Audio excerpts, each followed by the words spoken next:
Well, that's weird. It says we're live. It also says the session is at 0.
Oh well, can't trust the analytics then, I guess.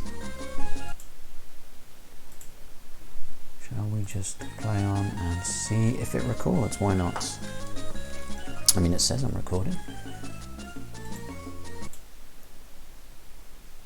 Live for a couple of minutes.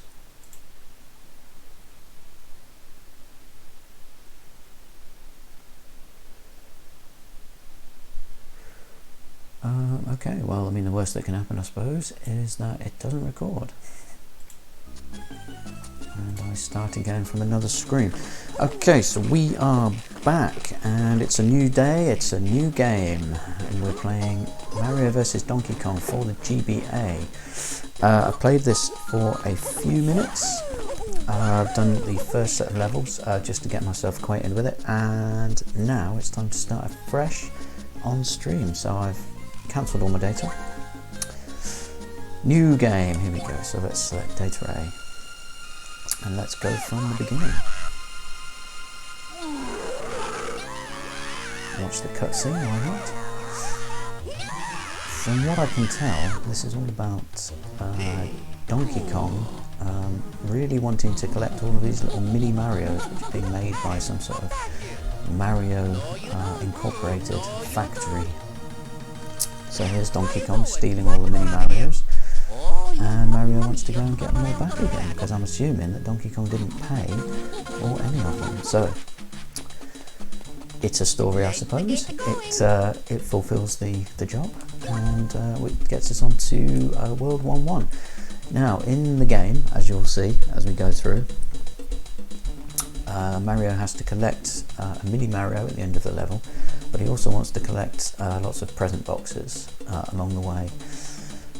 So in this playthrough, as much as possible, until it gets far too hard and it becomes frustrating, I'm going to try and collect all the puzzle boxes, all the present boxes, and obviously complete the level by getting the mini Mario at the end. But you'll also see as we play through that if you complete the game, or the level rather, within a certain time frame and get a certain high score, because I think it's all mixed up together, bashing all the enemies, all that sort of stuff gets you score, you get a star. Now if I get the star, that's fine, but I'm not going to go back and replay levels if I don't get the star. What I'm really looking to do is just complete the levels, get all the bits and pieces that are necessary until we complete the game. Now there's a lot of levels from what I understand, so there could be a lot of game. But yeah, so this is the main mechanic. You jump on things to open certain coloured areas, i.e. this blue ladder, and then you can open and close certain areas based on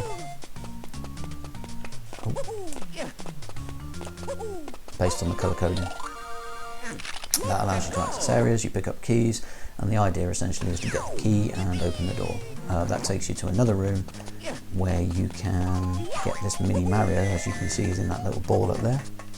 So we'll be grabbing this, killing this guy. I think you can actually pick these up and throw them at other guys. that's clever. Still getting used to the controls. It's a lazy Sunday morning. I mean, what we can do is retry. Oh, it takes me right back here. Okay, fair enough. I thought it'd take me right back to the beginning of the level. So yeah, it takes a little bit getting used to the mechanics. It doesn't control like a typical Mario. I've never played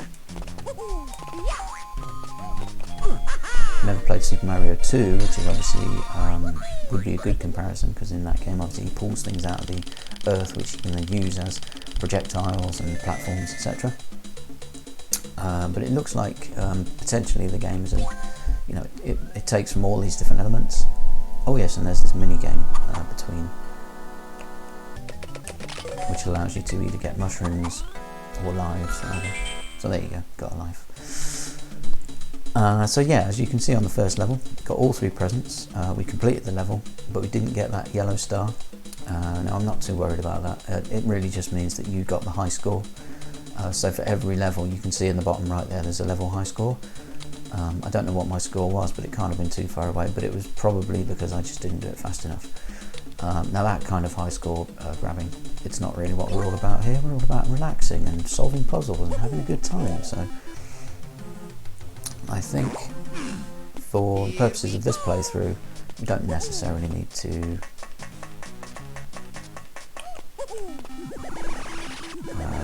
worry about making things difficult for ourselves. So yeah, you can throw that away like that. Collect stuff.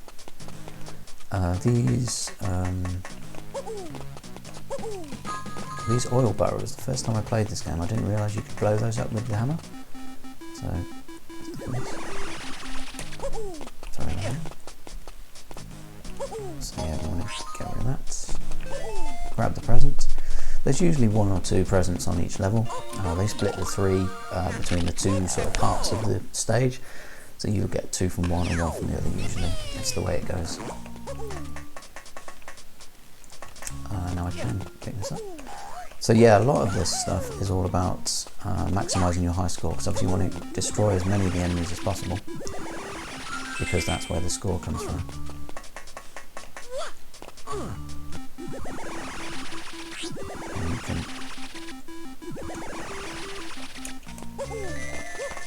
You can try and maximise it as best possible, so you can go through levels as fast as possible, give you more time, translates to more score, probably going to get you a yellow. So yeah, the time bonus there is ticking down, it's pulling up, and for this one I did get a star, so quite easily as well, but obviously we're only on the 2nd level. It gets a lot more difficult, so you can see right at the top there I've got a spinning star. I'm not sure if that gives you anything special. I guess we won't find out, not in this playthrough. Ah yes, so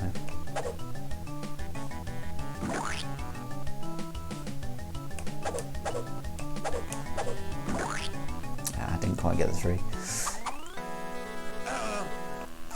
I'll have to set off a 0. Now when things start to ramp up a little bit, yeah, so I mean it goes gold, that's what you're chasing, isn't it? In these games you want to get the collectathons. From what I've seen so far, a lot of the mechanics are relatively straightforward. They do work, but they can be a little bit finicky, so what I'm going to do when it starts to get perhaps a little bit more tricky is to start save stating. There's no reason not to, in fact. The retry system is very, very generous in this game, so all you're doing obviously is making sure that you don't lose those lives. Now if I do save and load, all it's really doing is saving time, because you'd have to retry, it would take you back to the start of the level. So really, yeah, save load is going to be our friend in this one, because it just means that we can instantly get back to try again, which is obviously what this game's all about. So grab that. There is fall damage in this game, or rather, it's not full damage, but it puts you on the ground, and you can't get up for a little bit. You kind of fall on your back, and you wave your legs in the air and stuff like that. So we don't need that. Okay. So.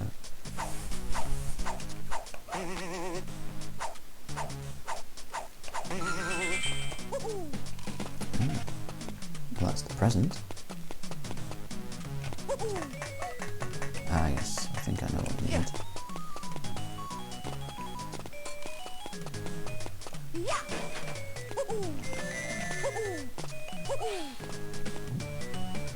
Where's my little minion?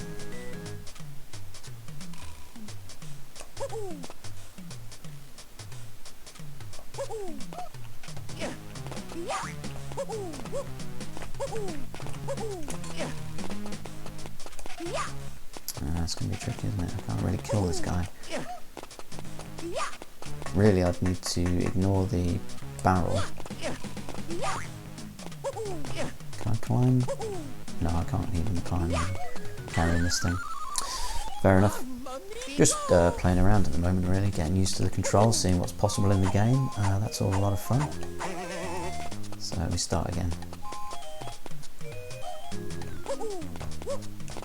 This isn't going to be a particularly hard one or hard fought playthrough of the game. I mean, if I complete it and get to the end, I think that's about as much as we can hope for in this one. From what I've played so far, the puzzles do start to ramp up a little bit in difficulty, so that's what I'm really hoping for. A nice mind-bending puzzle game is really what I'm after, rather than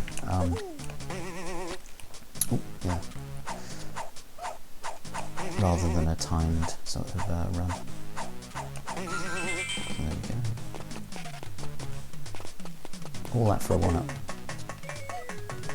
which we don't need.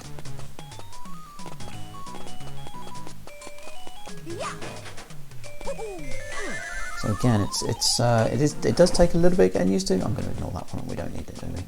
We can grab as many 1-ups as we like between stages. So yeah, knowing how far the barrels go and all that sort of stuff is not 100% intuitive, I'd say. Come on, bounce off each other. That's it. I'll kill at least 2 there to show willing.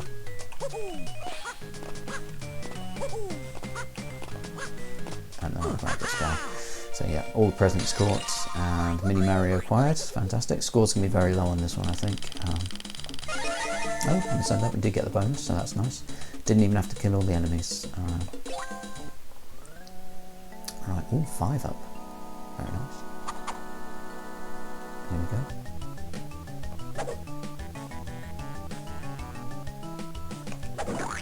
Ooh, that was close. We need this yellow one. Oh, we got it. Very nice. Already up to 10 lives. If you get lucky in these between stages, you can rack up the lives incredibly quickly, so just makes the game a little bit more chill, which is nice. Ah yes, so you get conveyor belt. It does a good job of introducing lots of new power-ups as you go through, which is nice. Where do I want to be?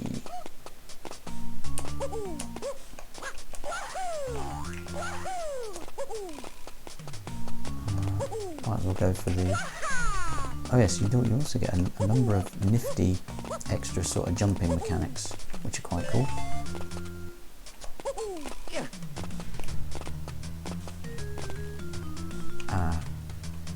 Can I throw it? Oh, not like that, you can't.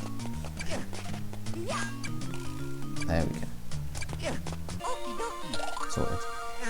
Made that a little bit more tricky than it should have been, but we got there in the end.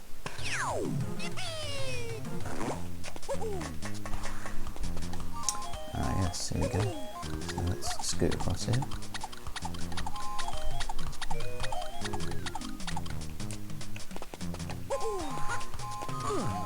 Oh, interesting.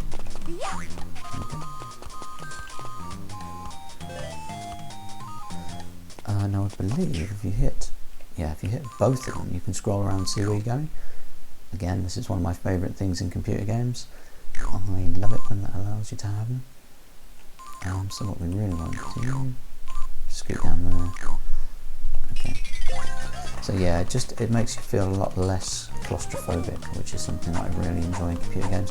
When you have these tiny little screens, the worst thing that can happen is that you don't really know where you're going, because you literally can't see parts of the stage, and I hate that for you know, my OCD for one thing just means that there's things that I think I might have missed Nobody wants that, do you? You want to look into every little nook and cranny in the stage and see exactly what was there, and whether you needed to go up there for an extra item or a health refill or something like that. So, right, okay, red. We need the red one. Okay, swap the prize boxes. There we go. We need the red one. Yes, very nice, sir. 14 lives, very nice. Okay, on to 1-5. New mechanic.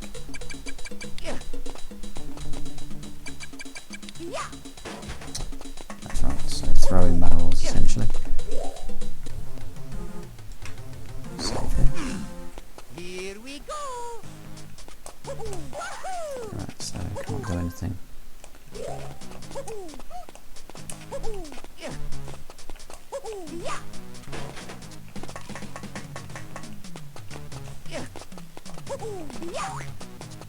Cool.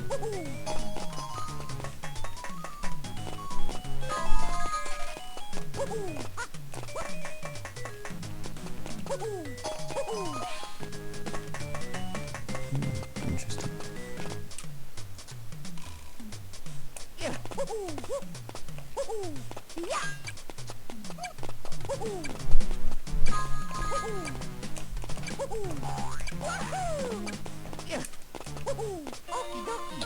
Simple enough, very nice.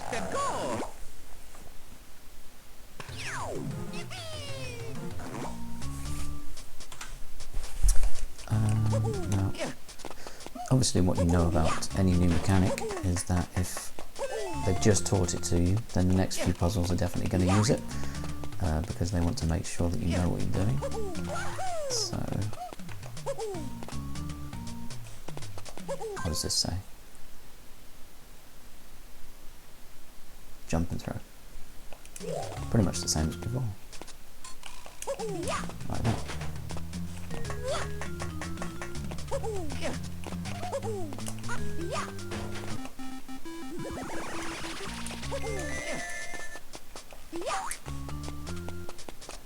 Could have gone better, but if we use this guy.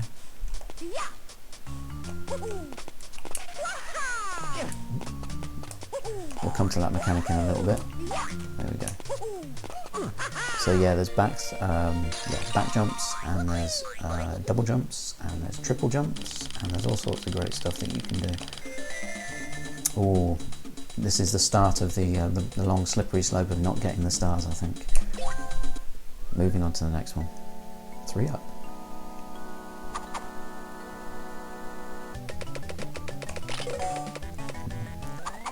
What did I get? Oh, nothing. Such a shame. We'll have to do without.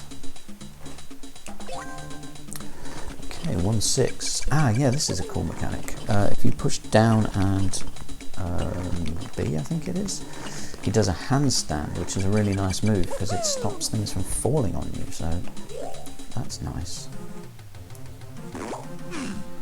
Here we go.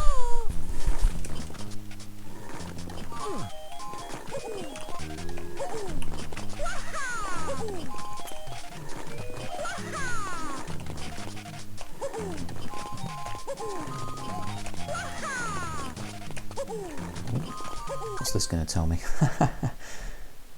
Oh yeah, handstand jump, that's right, that's right. So here I am trying to do the bank jump, but I can do a handstand jump. So, a bit like this. Very nice.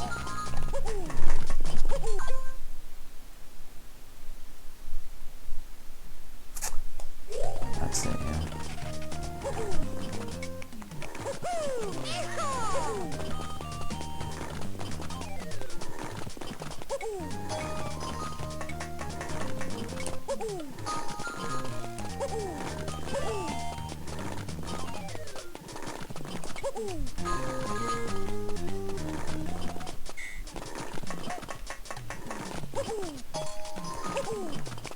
So here we go. So yeah, you do the handstand and nothing can hit you, which is absolutely fantastic.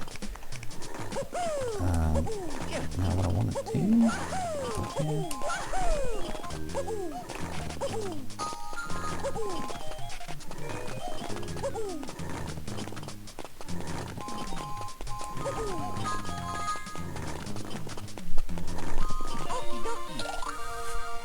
Let's go. Very nice.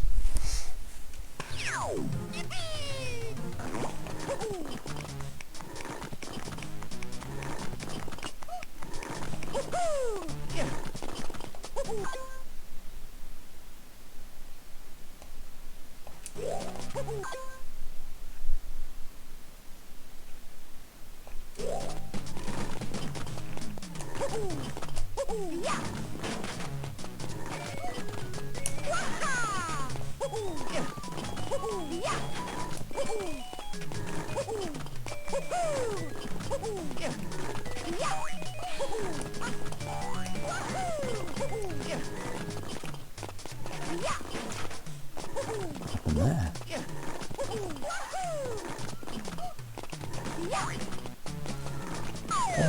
Oh no. So yeah, that's what I was talking about. You do get a little bit of damage, potentially, but it's more just about wasting time. Didn't need to be quite so. Oh, he got me. He got me. Tell you what, let's do it again. It's all good practice.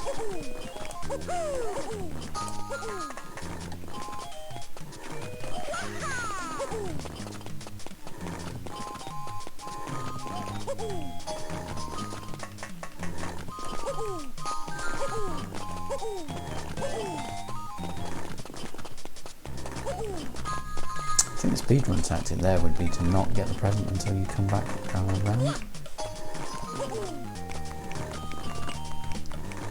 Because there really doesn't seem to be any need for it. Here we go. Come on, Mario. Do everything I need you to. So yeah, you could probably get it there. It's not going to make a big difference though, is it? Let's go.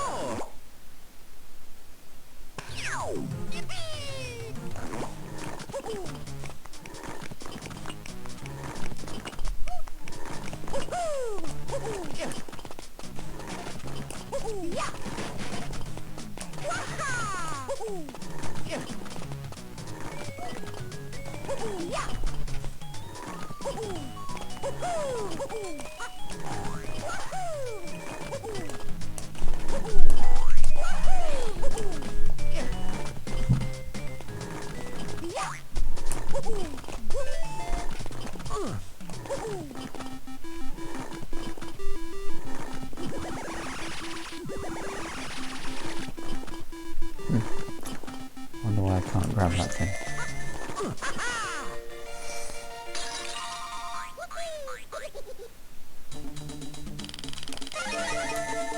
Got the star. Go for two ups here. Okay, go for it.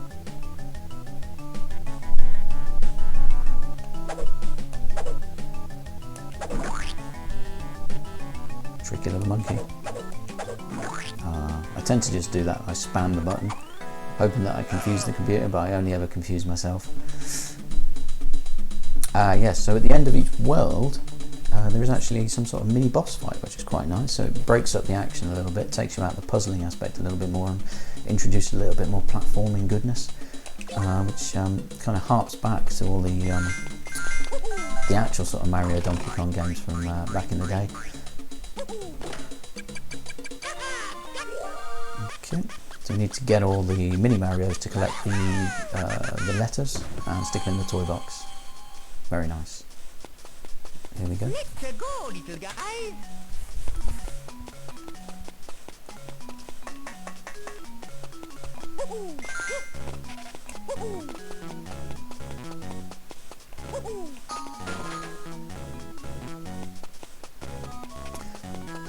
Come on then, everyone up here. Here we go. That's it. Well done, mini Marios. Very cute little game.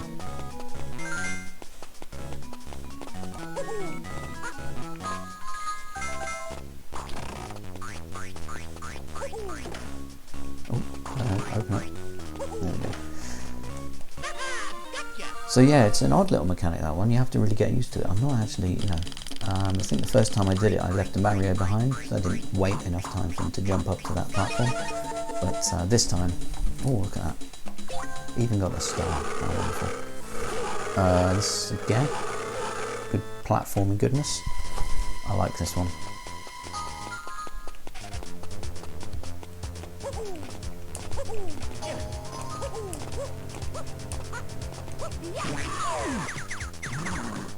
I fell. So yeah, that didn't cost me any health, which is nice. Or at least I don't think it did.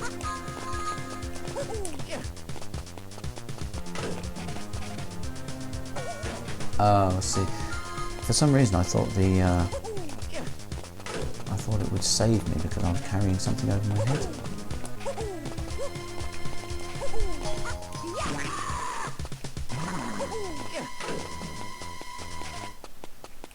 It did not.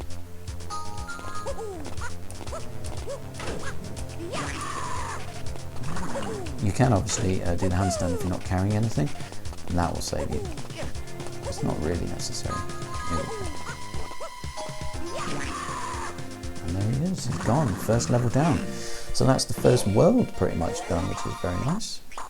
We saved all the little Marios. So there they go, into the score. Get a nice little cutscene. Great, you won. Thank you very much. That's the kind of nice life-affirming confirmation that we're looking for. So we only missed 2 stars. It's quite nice. Now I'm thinking maybe I should go back and see if you actually get anything for getting all the stars. Maybe I'll come back later.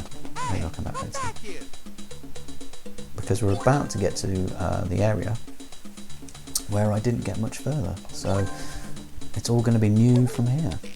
So yeah, there's lots of cool little mechanics, which anyone who's played the original Donkey Kong will probably recognise, which is nice.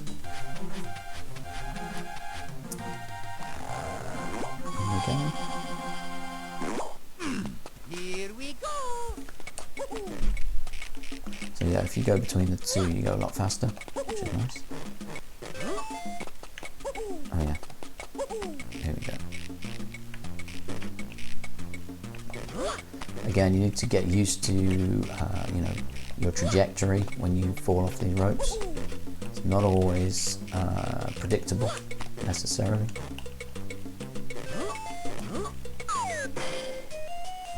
A bit like that. Here we go. But once you get it, I think it kind of makes sense.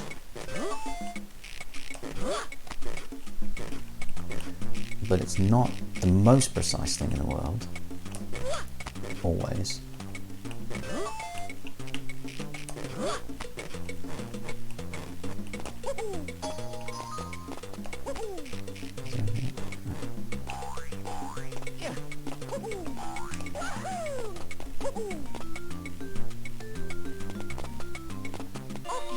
Amazingly, for a second there. Hey Bard, how are you, sir? How are you, Bard? Having a great weekend, I hope. Welcome to another chill stream. Thanks for being here again. How have you been? How's the health and all that good stuff? Are you relaxing on your Sunday, on your day off, hopefully? In fact, well, what am I saying? Every day for you is a day off.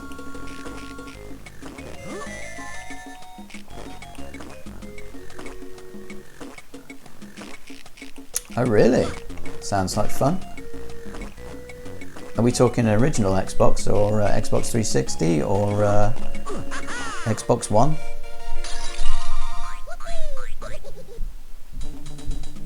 Oh gee, very nice.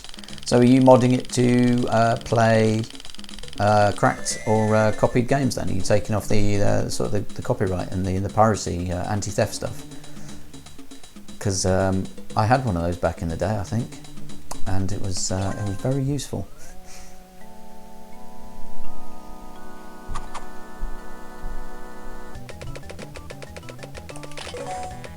Go on. I'll take a 1-up.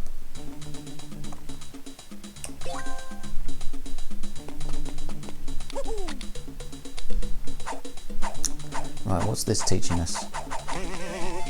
Ooh, nice. Okay. Wow, 250 gig. Here we go.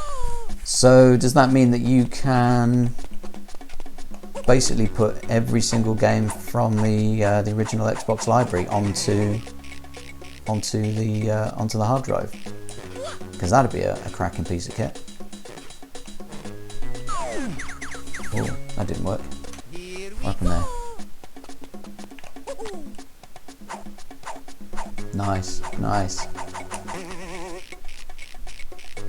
So is that are you keeping that then, or is that for sailing, or are you doing it for a client or something like that? Wow, why can't I grab onto that thing? Do I have to hold up on that? It doesn't grab it automatically. Very cool.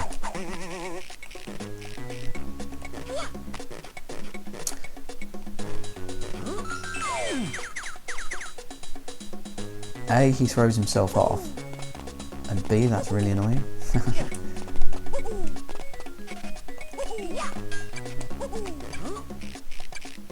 Oh, I see what I need to do. I just need to. Oh, there's a present up here. So, what are the top 5 games that you'll be playing on Xbox? I'm assuming you'll have all of the Halos. You can't jump when you're holding the key. Is that right? Wow, this level's been a disaster so far.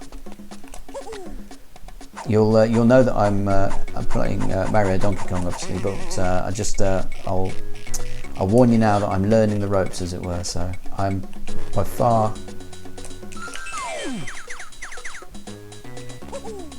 and away. I need a lot of practice before I get any good at this game, but I'll be zipping through eventually.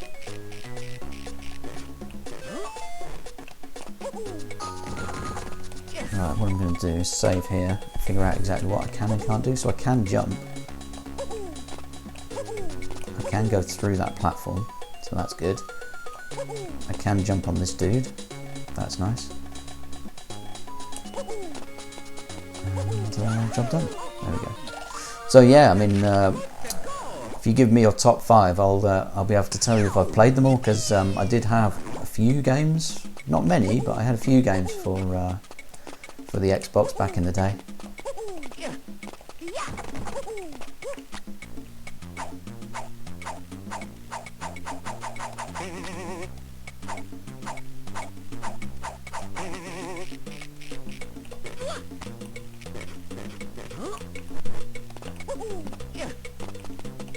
Assuming I need this. I reckon it is.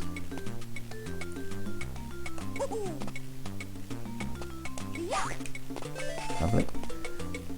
Alright, let's pause this and read through this list then. So Halo 1 and 2, enough said. First one's an absolute classic. 2, I don't know about 2. I remember buying it on launch day, and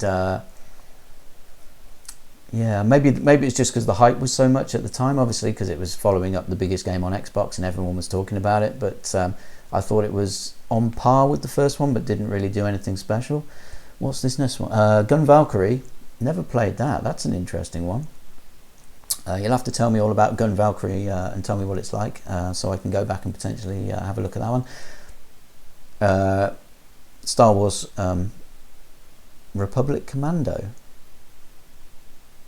Now, I thought you were going to say Knights of the Old Republic for that one, which obviously is an absolute classic, is one of the best RPGs and one of the best Star Wars games I think ever made. I mean, Star Wars Knights of the Old Republic 1 and 2 are both really, really good in my book. Is that what you meant by Republic Commando, or is that a completely different title? Oh, it's a different title. So you've also got KOTOR. That's cool. That's cool. I mean, I remember playing KOTOR like way back in the day when it first came out, and it blew my mind, because I wasn't really a big RPG fan back in the day, more of a shooter and a puzzler and a platformer. But yeah, KOTOR was just mind-blowing when I started getting into it and doing all the bits and pieces.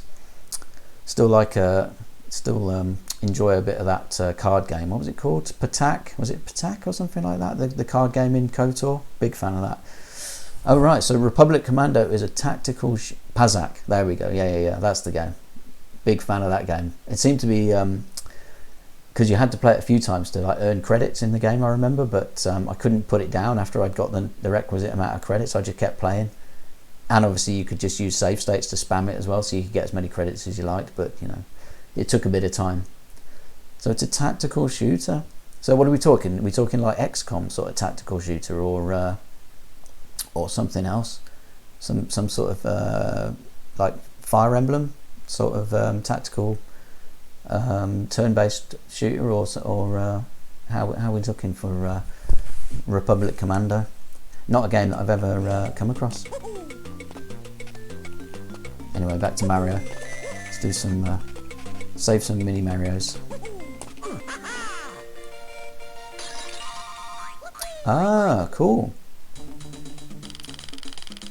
So your Republic Commando, Republic Commando, a clone that leads a team. So in many ways, it's more like action-packed Rainbow Six. Ah, very good. It's almost like a proto what's the Star Wars Battlefront as well, isn't it? Because obviously you don't get to choose between all the different characters and stuff like that, but it does. You know, the whole point of Battlefront is it throws you into a Star Wars scenario, and then you play as one man getting yourself through. So it sounds a bit like that. So that does sound pretty cool, to be fair. So what's Gun Valkyrie then? From just from looking at the title, I'm going to say that is a side-scrolling shoot 'em up. Oh, I didn't even see which one I want to save. Let's save the red one. Why not?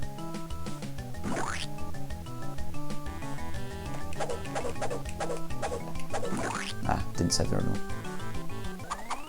Oh, a flying shooter action third-person thing. I like the sound of that. That sounds pretty cool. All these games which I didn't even know were on there. Very nice.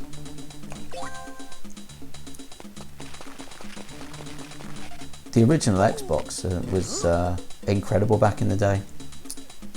For some reason, one of my favourite games was Rally Sport Challenge 2. And the first one as well, Rally Sport Challenge 1 and 2. I think, from remembering, everyone said it's good. You'll have to tell me about Gun Valkyrie then. Tell me if it is as good as people say. Hopefully it's... Anyway, let's get on with the game. But yeah, Rally Sport Challenge 2, the graphics at the time were just more than my little brain could handle. I thought it was incredible. Whoa, why aren't you grabbing that tail? Here we go. Here we go indeed.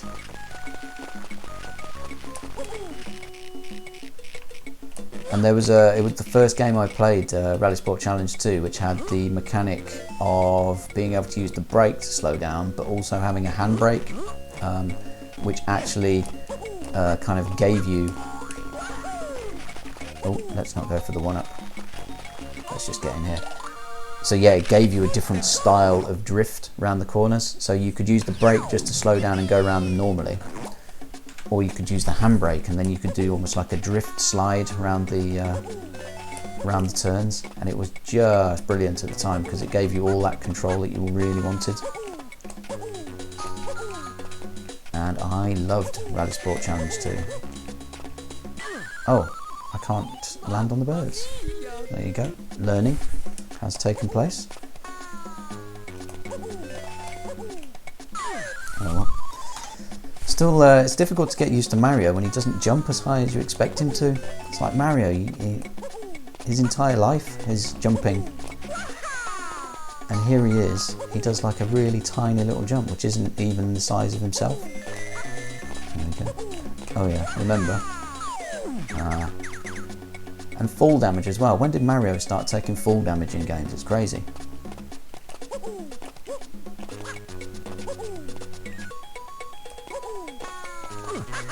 There we go. Now we're getting there.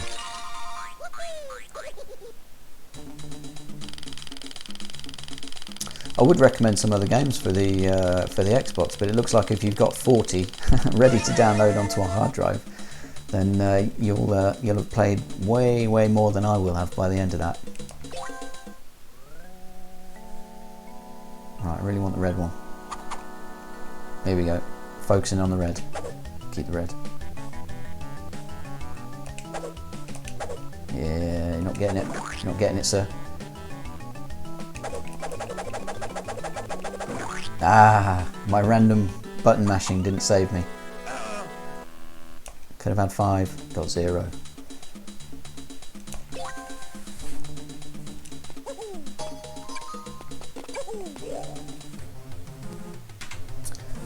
Right, here we go. Here we go. Let's get the key down here. Not like that. Ah, grab them. Grab it, Mario. There we go.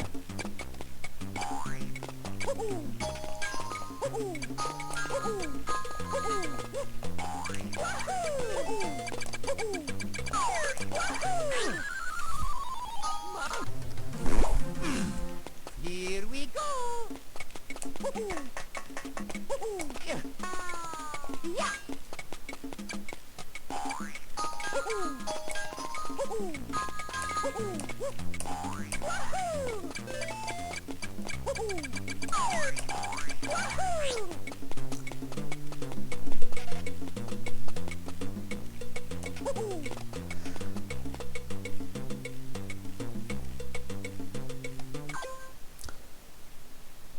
Loaded my games wrong again with FTP. I'm assuming you mean file transfer protocol. Is that to get them onto the hard drive or just to get them onto the stick? Because okay, fair enough. So do you need a dedicated FTP then? You can't just transfer them on your computer? Because that would be my understanding.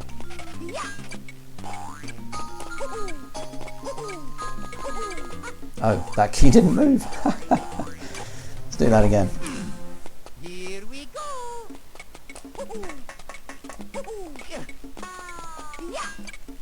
Right, what's he say? To put them on the hard drive. Okay, yeah.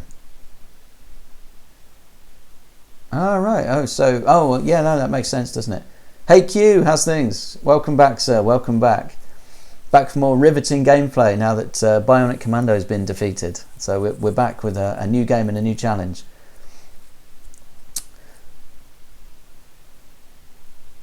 Just had my folder structure wrong. Ah, fair enough. Fair enough. That's okay. Professional gaming. Oh, you're in the wrong place. You're definitely in the wrong place for professional gaming, my man. But we will struggle through as best we can. There will be much learning taking place today. So yeah, the story with this game is that I've played it maybe a couple of times, but that's it. Now, why didn't that key move again? I'll tell you what, here we go. What job do I have? I'm afraid I'm not talking about my personal life while I'm gaming. I'm here to relax and play games rather than talk about personal life. But maybe one day, maybe I'll change. But there's nothing really relaxing about talking about my work. Damn it! I need to get through there. How do I do it? So yeah, Q. If you do see any professional gaming, then it's purely by accident. Probably a Viking. Do you know what? If the job offer was there, I would take it. Whoa. I don't know why I'm having so much trouble with this. This is ridiculous.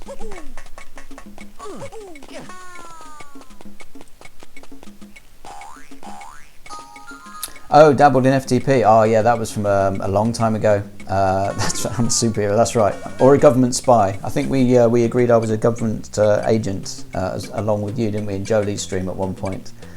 Yeah, the FTP. I used to be a shift coordinator for a publication. So if you remember, you may not have got it where you live, but we had a magazine called Auto Trader, which was like a car buying and selling magazine. And I was a shift coordinator, so part of the role was to get the plates done in a graphic design capacity, and then transfer them over to the printers. And for that, we had to use an FTP. And it was ridiculous because we had to make everything into PDF format and then obviously flatten everything so that there were no layers which couldn't transmit, and then send them across to the printers. But the FTP that we're using was just ridiculously finicky. So if it had any fonts that it didn't recognize, it had any sort of flattened images which it didn't like because they were rasterized and stuff like that, it would just reject file after file after file, and it was crazy. Oh, you remember it? Ah, cool. Yeah. It was a good job while it lasted. That one, it lasted for a good few years. But well, fonts to curves is a good idea. Certainly, if you're not looking to change them again afterwards. Obviously, I mean, you can use a lot of different formats and stuff like that depending on what you want. PDF's very good because obviously then you can scale as much as you want, which is what we wanted at the time, and without loss of quality or pixelization. But obviously you can rasterize or do font to curve and stuff like that in InDesign or a few of those kind of different programs, can't you? Which back in the day we didn't have all this stuff. But we were a bit more basic back then. In fact, I remember when I first started working for Autotrader, we were still using Quark. So we hadn't even got onto the Adobe suite. It was absolutely crazy. Yeah, no work. Well, the thing is, this is different work talk because this isn't work that I do now. So I'm more than happy to talk about stuff that I was doing 10, 15 years ago. That's not a problem. But I kept the font versions, just sent curved versions to printing. Yeah, that would probably work. That would be a good idea, because then obviously there's no intrinsic information within the image which relates to the font. It's just an image. We did that a bit as well because when we finally upgraded to InDesign, you could do text to picture or text to box, I think it was called, or something like that, which actually turned the font into a box which was coloured rather than an actual font. And then obviously there was no font information, held within the file, and it didn't have to relate back to an actual font library. Another good way of sorting things out, but we couldn't do that in Quark because Quark was absolute rubbish. But the reason that job went down, obviously, because the whole print industry just sort of disappeared when the internet came along. So there I was making magazines for Autotrader, and the readership was coming down and down and down and down and down week after week after week, and our shift was becoming emptier and emptier as people just were using the Autotrader website rather than the Autotrader magazine. And then in the end, it began with like 5 centres around the country. We were the Midland one in the UK, and then they all started to shut. So the writing was on the wall for about a year before we actually got made redundant, but then eventually the doors closed and everybody had to move on and do something better. But it was a good job while it lasted. It was certainly a lot of fun. There was an awful lot of issues and stuff like that which you don't necessarily appreciate when you just read the magazines, because you think everything's relatively simple. But it was a good job. So that's the only reason I know about FTP. So there you go. You probably both know more than I do now. Yeah, absolutely. Only ashes remained.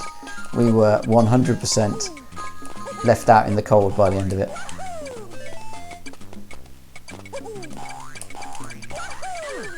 Now the thing is, with this one, I don't know how to get that key again, because it's going to disappear before I can get to it. So I need to give this a bit more thought than I'm actually giving it. Anyway, what's this? So your first job programming was actually an auto-buy system that blocked out Russian companies for Japanese import cars. Oh, that's interesting. So is that because Russian companies would spam it and buy them in bulk or cheaper, or not follow through on the orders, or get in there before anyone else could sort it out, or stuff like that? That's interesting. Not something I've ever thought of before. So it would actually mess up their signals so we could buy the cars under their noses. Right. So it was all about competition, basically. I got you. Very cool. That is cool. Right, I need to give this some thought because I don't know what I'm doing. If anyone has any ideas on this level, then feel free to let me know. Because I want to get the key down there, and the only way to do that is to drop it down through the brackets. But then I don't seem to have enough time before it disappears, because when you move the key, it's on a time limit, and you only get a certain amount of seconds. and the issue is I can't get back round, climb down the ladder and go and pick up the key before it disappears. So let's see if I can, let's see what I can do. So I'm going to pick up the key.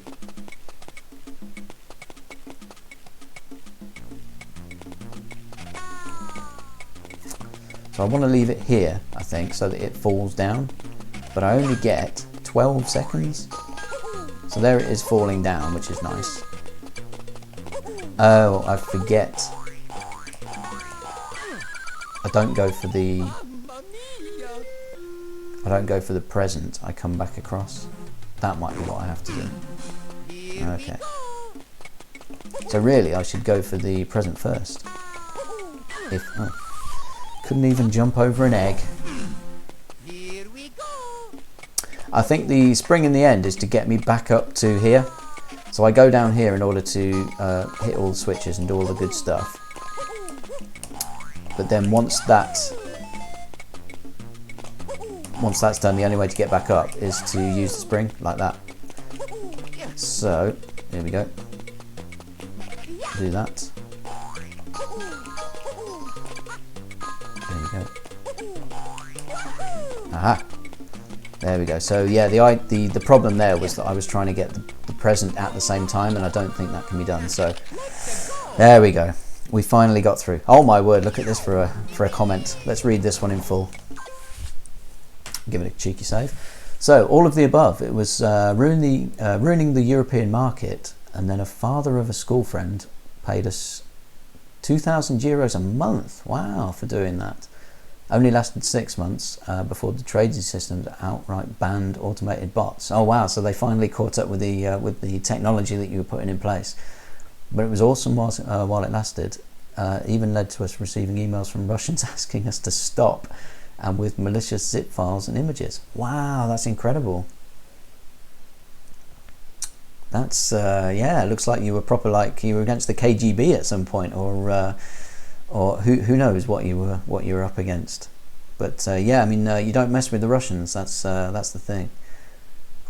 Oh, you knew they were malware before you even unzipped them. That's good. That's good. I mean, I'm the kind of guy that if I receive an email from someone I don't know, I just I click on the link. Probably not for the best, but there you go. So you knew better than I did, which is good. Anyway, let's continue here. Save some mini Marios.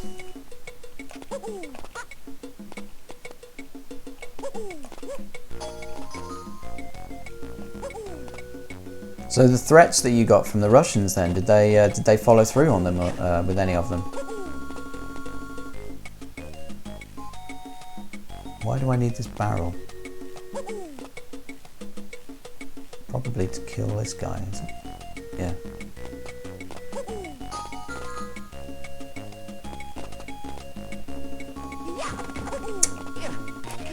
Oh, well done, Nick. So well, let's start that one again. Here we go. Yeah, like I say, there's no professional gaming here.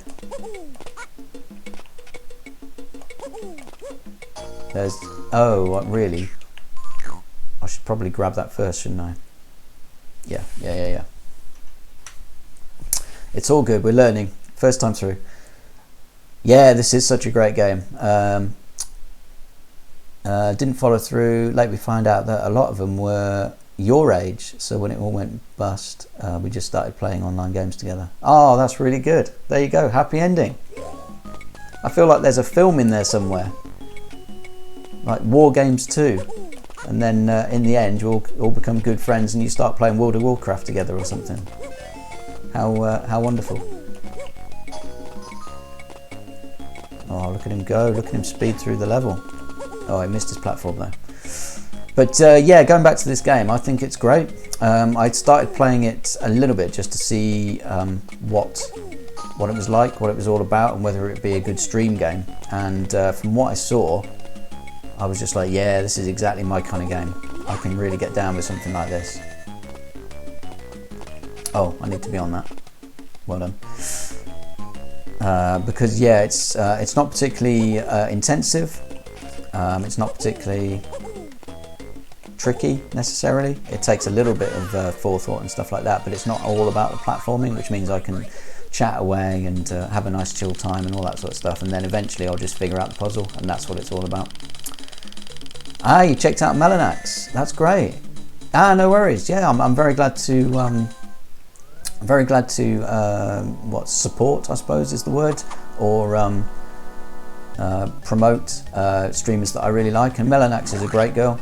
She's been streaming for a long time. She's very good at what she does. She takes it not seriously or anything like that, but she does do a really good job of like doing layouts and all that sort of stuff, and she plays some really fun games. So yeah, I'm glad you enjoyed the stream, Q. That's great stuff.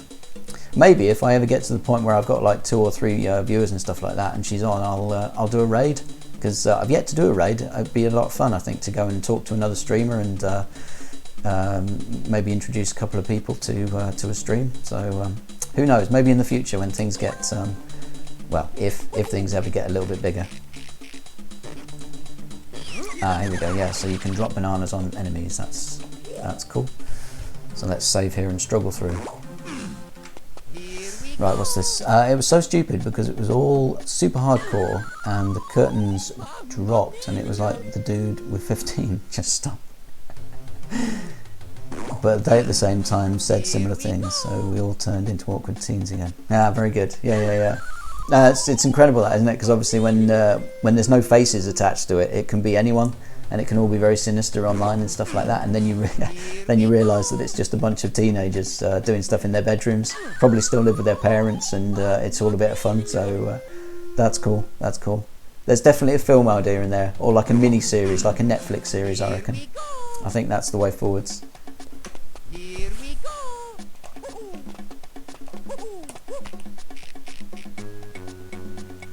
So I'm going to try and drop these bananas on this guy. Oh, almost. Oh, but I did get him with that. That's cool.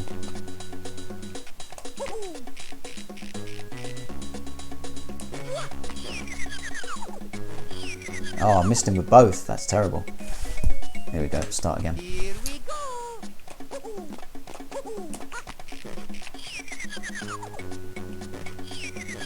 Ah, take that, Rhino. Oh wow, so you really on good terms with these guys. That's awesome. Very cool. So are you still both big into games then? Do you play old games together? Ah, here we go. Yeah, so you play old PC games and everything is great. Yeah, that sounds amazing.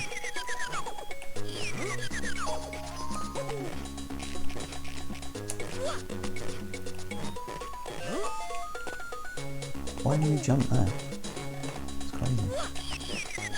Oh, just got him. There we go. So what did Vadim go on to do then? Is he still in the hacking scene over in Russia? Or has he moved on to slightly more serene pursuits in his career? Because obviously he must be in his, I'm guessing he's in his 30s, a bit like yourself.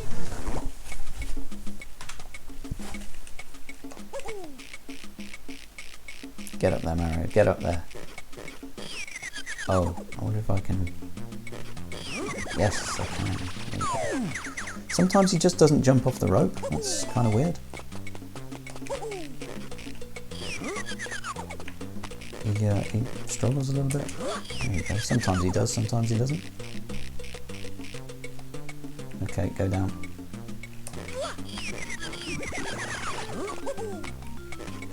Oh, bouncing on the bubble. That's good.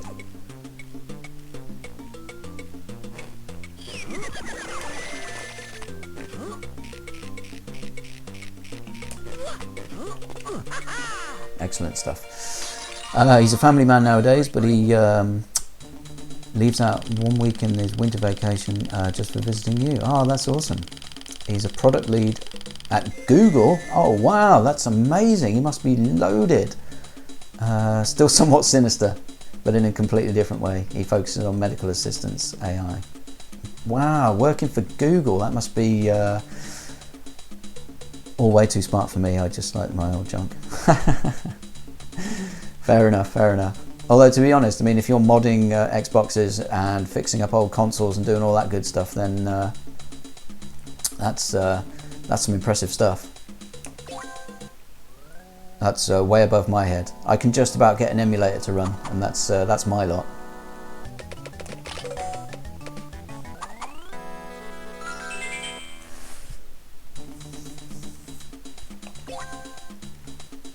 Right, on we go. Yeah, that's right. Throw the rhinos.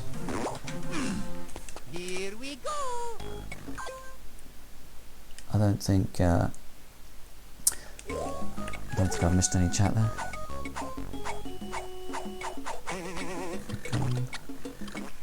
Oh right, I want to go up here.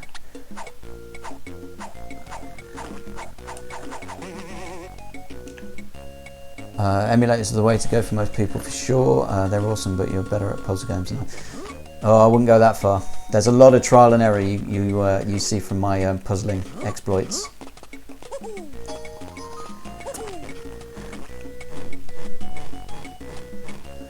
I think we can all agree that the Puzzle King is Jolie. Anyone who can play that Indiana Jones game is deserving of everybody's respect. Yeah, Q, obviously the big thing. The big thing on your mind at the moment is Fall Guys. How's that going?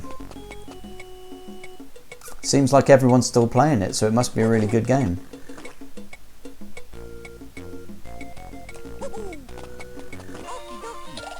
Oh, iced coffee and chill. That sounds good. I'm down with a bit of that. It's a very modern take. Right, where am I going? Up here, I guess. Is that what I'm doing?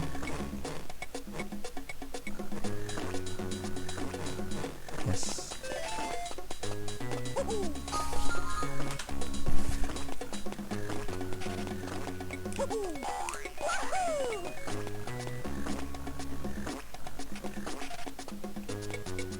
Come on, Mario.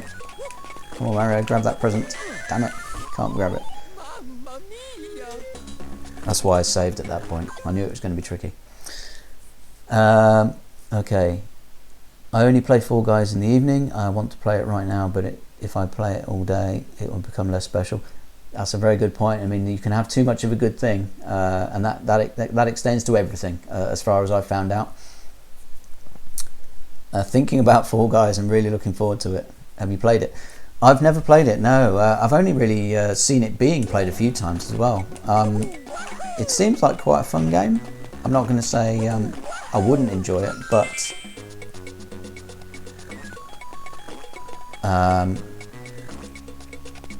there's no way I could stream it, so that's an issue for me.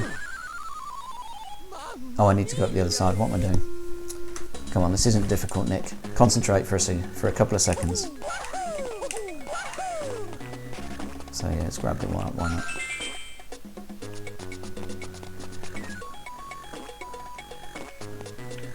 Whoa! Grab the rope, Mario. There we go. Missed a present, but what can you do? Now would be a good time to get into it since it's all new and you can be there as devs add new content. I'm looking forward to see what they had. Yeah, I mean that'd be good. I remember from watching it the few times that I did with a few streamers that were really into it. It did start to get a little bit samey quite quickly. The level that I kept seeing everyone playing, and it came round and round again, is the one where it's like all the tiles, but only some of the tiles are real, and then you jump onto them to see if they're real, and then a path snakes its way across, and then you get to the goal that way. That game just seemed to come up again and again, and then there was another one where you're on barrels or sort of pipes, big pipes. Some are rotating clockwise and some are rotating anti-clockwise, and you have to just sort of stay on top, sort of going back and forth. Those games, they just kept coming up again and again and again, so it was like, yeah, if they add more levels and make it a little bit more varied and stuff like that, then it's definitely going to be one of those games that can keep going forwards as long as the audience is there. But yeah, it definitely is one of those games that gets repetitive. You have to enjoy redoing some content and unlocking cosmetics. Yeah, well, that's what it's all about, isn't it? At the same, as long as the incentives are still there, I suppose people will continue to play the same levels over and over again. But yeah, if they don't start adding new levels and new content and stuff like that, it will become a little bit samey. My big thing at the moment is that I downloaded Hearthstone, which I think I mentioned a couple of days ago. So I've been playing it for like 3 days now. But again, it's one of those addictive kind of, yeah, we talked about Hearthstone. It's one of those addictive games because the incentive is always there to get that next thing, get that next card, get that next skin, get that next power up and that sort of stuff. So it's like you want to keep playing even though it's the same game basically over and over again, because you know the did I try Gwent? No, I didn't, but I did watch a tutorial video on it, and I can see your point where you say that it's more tactical and it's less RNG based because it's cards on a board, and it's almost like you're playing like a chess mixed with a card game. So there's more skill and there's more sort of varied tactics, and you get more involved in it that way. But from going on the website and stuff like that, I wasn't prepared to download it and try it. Something put me off, and I don't know what it was. I've never played the Witcher games, and I have no investment in the Witcher, so I've never read the books, I've never seen the Netflix series, I haven't played the game or anything like that. So maybe it was just the aesthetic that wasn't grabbing me and pulling me in. I don't really know anything about the Witcher series or anything like that, but there is a chance that if I stop playing Hearthstone and I get a bit bored of it and stuff like that, and I'm looking for something a little bit similar, then maybe I'll go back and I'll play Gwent as a result of that, and that might be quite cool. You've read the books and watched the series. Wow, that's good. So have you played the game as well, like the main game? Have you played Witcher 3, which I guess is the new one? Okay, so I can get the mini Marios up here. Right, okay. Yeah, the one thing I've seen about Hearthstone so far is that you start off and you ramp up very quickly, and it gives you pack after pack after pack, like just for doing like minimal things. But now it's really all the free cards have really dried up, and I'm kind of stuck at this point now. And as I play online, my level increases, but that means that I'm playing better and better opponents with bigger and bigger decks and better cards. And I've started to hit that ceiling, and obviously that's the Hearthstone and the sort of pay to win sort of method, isn't it? They get you in them for free, but then if you get hooked, then you're going to have to start paying them eventually. But I am convinced, or I've told myself specifically, that I will never spend a penny on Hearthstone. So if I can... Oh wow, you got all the Witcher games, but I never played much of them except Gwent. They were in my to-do list. So Gwent is better than the actual Witcher games itself, is that right? And Bard, you're in there as well, so you've got all of them too, and a gold Geralt statue. Wow, that's incredible. By gold, you mean like literally some sort of gold-plated real physical object that you got as a figurine, or do you mean like in one of the games? Oh, so you think Gwent is great as well? Is it see, the thing with Hearthstone is, because I've downloaded it obviously thinking that maybe there was a small chance that I could stream it, but what it seems to do is it seems to be very intensive on my internet connection. So there's no way I could play Hearthstone and stream, because the two just wouldn't work. I mean, I haven't actually tried it yet, but that's what I'm assuming, because even if I boot up Hearthstone and then try and open up just an internet browser, the internet is incredibly slow, because I think all the processing power and all the internet speed, upload and download speed, is going into just running Hearthstone. So it would be amazing if I could play Gwent online, and then you guys could basically tell me how to play. That'd be really good. But I do wonder whether it's going to be the same as Hearthstone, in that it turns my internet connection to sludge, and I wouldn't be able to stream properly. Or even if I could stream, it'd be like, you know, a frame a second, or it just freeze up every now and again. Never liked the combat in Witcher games, but I'm sure I will finish them at some point. They've got a really good story and world. Yeah, that's the thing, isn't it, with the Witcher games? Everyone talks about the amazing story and the lore and all that sort of good stuff. And I suppose that's what you're there for at the end of the day. But yeah, if you've got a bad combat system, that can pretty much ruin a game.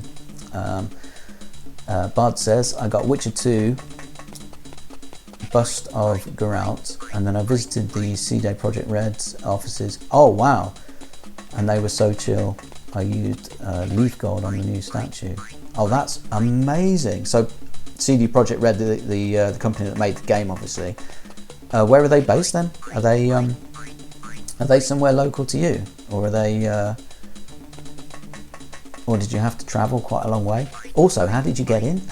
I suppose you've got connections. You seem to have quite a big programming sort of background, so maybe you've got connections in that kind of area, but that's still very, very impressive. Dude, legit, try Gwent. Let me say it in other words, Hearthstone is like an abusive lover, Gwent is like a waifu. I do get the reference. I understand what you're saying about Hearthstone. Basically, it does kick you in the head quite a lot, and then it gives you, but then it takes away an awful lot at the same time. Oh yeah. If you want to post a link in chat, then go for it. That's not a problem. It'd be amazing to see this gold leaf, gold-plated bust of Geralt. Maybe it would lure me into the world, and I'd have to start playing Gwent. So what is it about Gwent then that makes it so much more forgiving? Is it just because it's all in your own hands? So it doesn't matter necessarily if your opponent just has all the best cards, which means they're definitely going to win. Is it like every single match you go into, you're on equal footing, and then obviously it's just whoever plays better wins? Is that the kind of thing about Gwent which you don't always get in Hearthstone? Here we go. Just a good balanced card game, and packages get given more readily. So there is still that kind of that aspect whereby you have to have the good cards in order to stand a good chance, but there's more chance that you'll get those packs more readily, rather than in Hearthstone where you get like 10 gold every 3 10 gold every 3 wins, and you need 100 gold just to get a free pack. So it's like you have to play all day every day basically just to get like a pack a day, and then obviously it's just going to be full of stuff that you can't use. Right, let's have a look at this. Let's have a look at this link.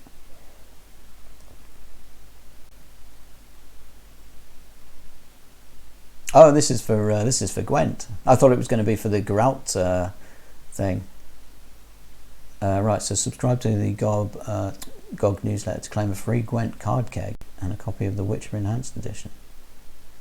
Oh wow.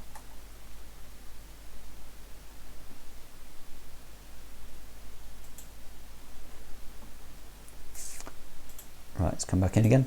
Unfortunately, everything's on one screen at the moment, so if I do open up links and stuff like that, I have to basically stop everything and have a look. So yeah, just a good balance. I read that one. I always get the impression that Hearthstone is more pay to win. 100%. From what I found out, just from playing online, you either play up against people who have like the basic sets and a couple of good cards, in which case you have a really good balanced match and you go back and forth because they've got the sort of set that you have. But there's nothing stopping you from going up against a guy who's basically just bought 4 or 5 amazing packs and spent like 50 quid or whatever it is, and then they just demolish you and there's nothing you can do about it. So the thing with Hearthstone is that it's there is some skill involved, and if you're going to start collecting cards and deck building and creating combos and stuff like that with the cards that you use, great. But if you haven't got the cards to begin with, there's nothing you can do. And that's where I am at the moment, because I play as a priest, and I leveled him up, and I played a bit online, and I took it from level, what do you start at? You start at level 30, is it? 40, 30, something like that. I'm now level 22, so I'm getting up there. But like I say, as I go up, I've started to hit that ceiling, so there's no way I can go much further without buying cards, and that's the problem.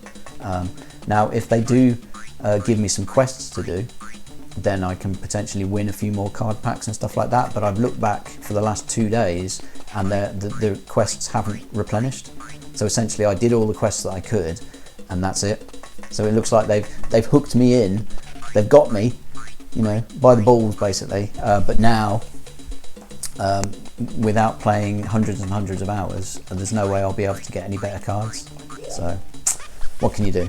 So yeah, maybe I'll try Gwent. Maybe I'll jump off the. Here we go. Here we go. Let's have a look at this image. Let's go, little guy. Is that a virus? Well, you never know. I mean, Bard might be some sort of secret mole who's. Oh, access denied.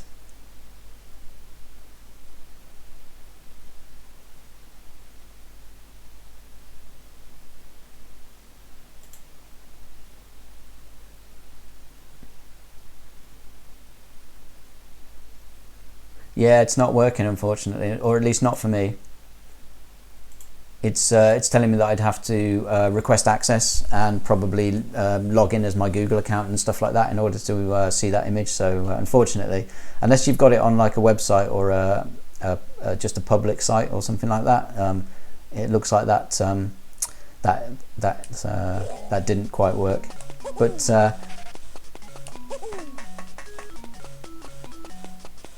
right, what am I doing here? I need to get you guys up.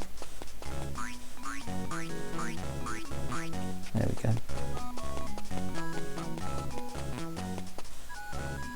Oh, no I don't. No I don't. I need to start again. I need to get that T, don't I? That's what I need to do. Let's go, little guy. Yeah, Imgur works. That's always good. Oh, this is interesting. So I need to potentially run across here before. Oh, no. Oh, what are you doing, guys? What are you doing? I don't want to get you trapped. I wonder if they can actually just run through the yellow blocks. It's worth trying. Can you run through the yellow blocks? No, you can't. Okay, more learning has taken place. Let's go, little guy.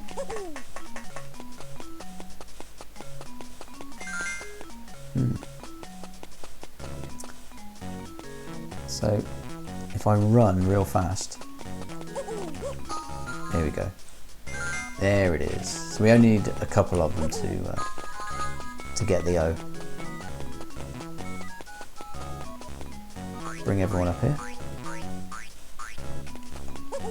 I'll go up here.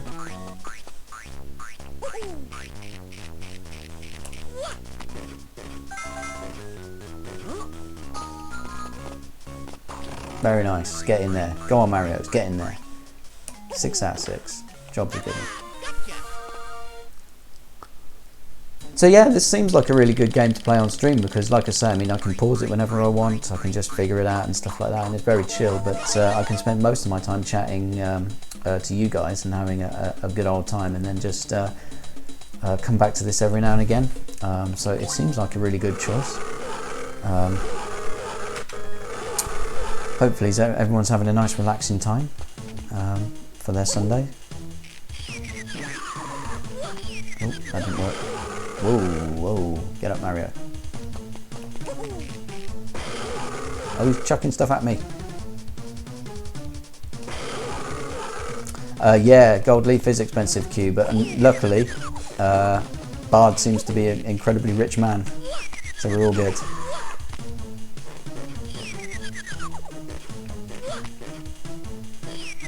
Oh, come here. That's it, all the way over. Whoa.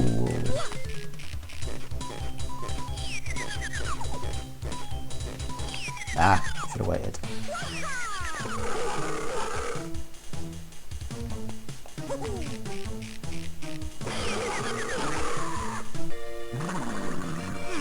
Got him. Now I killed all but one Mario to do it, but I'm happy to be out of that stage. There we go. Moving on to other things. Great, you won. There you go.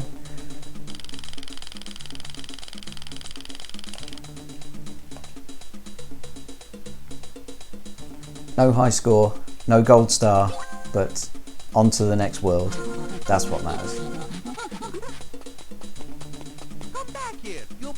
monkey. Is there a big Twitch audience for Gwent? Because I don't think I looked it up. I spent a lot of time watching Hearthstone streamers and Hearthstone streamers, and honestly got completely lost with all the big cards that they were playing and the massive damage that they were taking, all that sort of good stuff. But is there a decent community for Gwent as well, so that I can potentially learn how to play while I'm... Oh, okay, that's cool. That's cool. While I'm downloading and getting started. Here we go. There we go.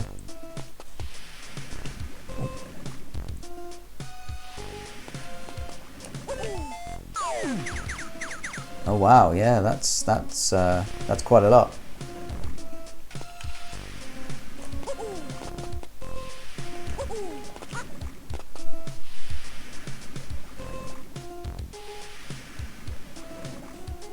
See, that's the thing, isn't it? It's like Hearthstone is a massive, massive community.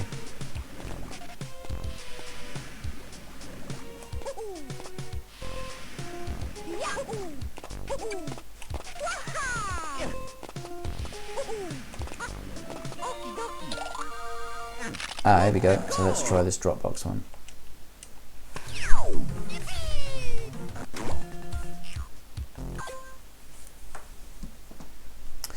Well, I mean, that's the thing, isn't it? I mean, I don't really stream to be big or noticed or anything like that. I think if the stream got really, if it got too much bigger than this, then it wouldn't quite be the same chill atmosphere that we have now.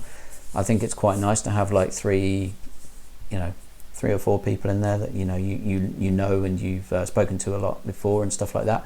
I mean, talking to you guys and stuff like that is it's almost like we're having a full conversation, and that would we'd lose that if there was lots of people in chat all talking about different things and stuff like that. So from the bigger streams that I've been in and stuff like that, it's difficult to hold like one thought and then process that and go through it as a conversation. But so that's not why I'd want to play Gwent or Hearthstone, but I would want to play them if I was learning it. Do you know what I mean? Because then I could benefit from the experience in chat, and they could tell me what to do, and it'd be nice to.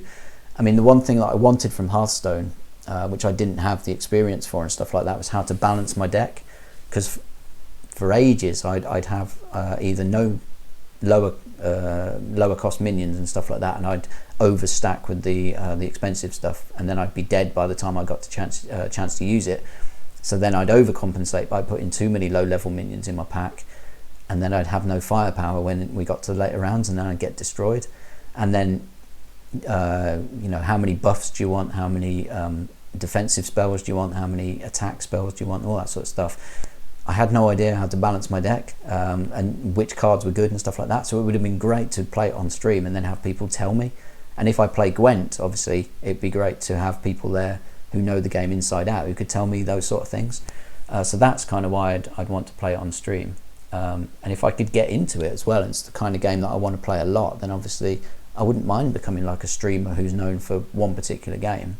But on the flip side of that is then you kind of tie yourself into this this small little box, whereas at the moment I can play anything I want and just put it under the retro category, and it's fantastic. But anyway, yeah, let's I haven't seen this image yet. Let's have a look at this image. Oh dang, look at that. That's awesome. Oh yes. Oh, I like that a lot.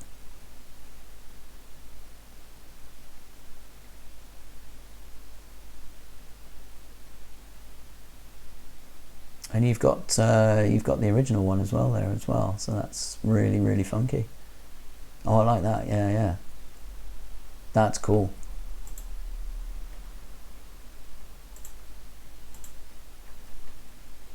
Yeah, very nice. I'm very jealous of you. I want one of those in my bedroom. That sounds that's a very cool thing and unique. I mean, you can't buy them in shelves, can you? So that's awesome.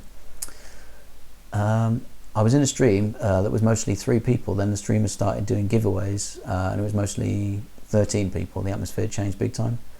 Yeah, we were talking about giveaways and stuff like that before, weren't you? Because the streamers that do that sort of stuff and incentivize viewers and stuff like that, they get like this uptick, but then very quickly comes back down again if they stop doing the giveaway. And obviously we were talking about streamers like Melanax, who played Battletoads for a long time and gained an audience for that game, but then when she stopped playing that game, the audience fell, and she never reclaimed that audience afterwards. So I suppose the good thing about if I could become a Gwent streamer would be that your audience would then know what to expect, and then there wouldn't be a drop off at any point. Whereas now, if someone liked me playing Bionic Commando or whatever it is, but doesn't like me playing Mario versus Donkey Kong, they're not going to come back and watch. And it's very, I don't know. I don't really know, but I'd say it's very few streamers that can get by just on personality alone and just play whatever. They have to start, they have to be playing the good games in order to keep the audience there. Otherwise, they'll go and watch somebody else do it. But I don't know. It would be nice. You've convinced me, Q. You've convinced me. I need to go and play a bit of Gwent. Maybe I'll go and in that keg, in that link, that keg that you get for subscribing to the GOG newsletter, is that really worth it? Is that like a big pack of cards and stuff like that? Is it more than you'd get if you just signed up normally, I suppose is what I'm trying to say.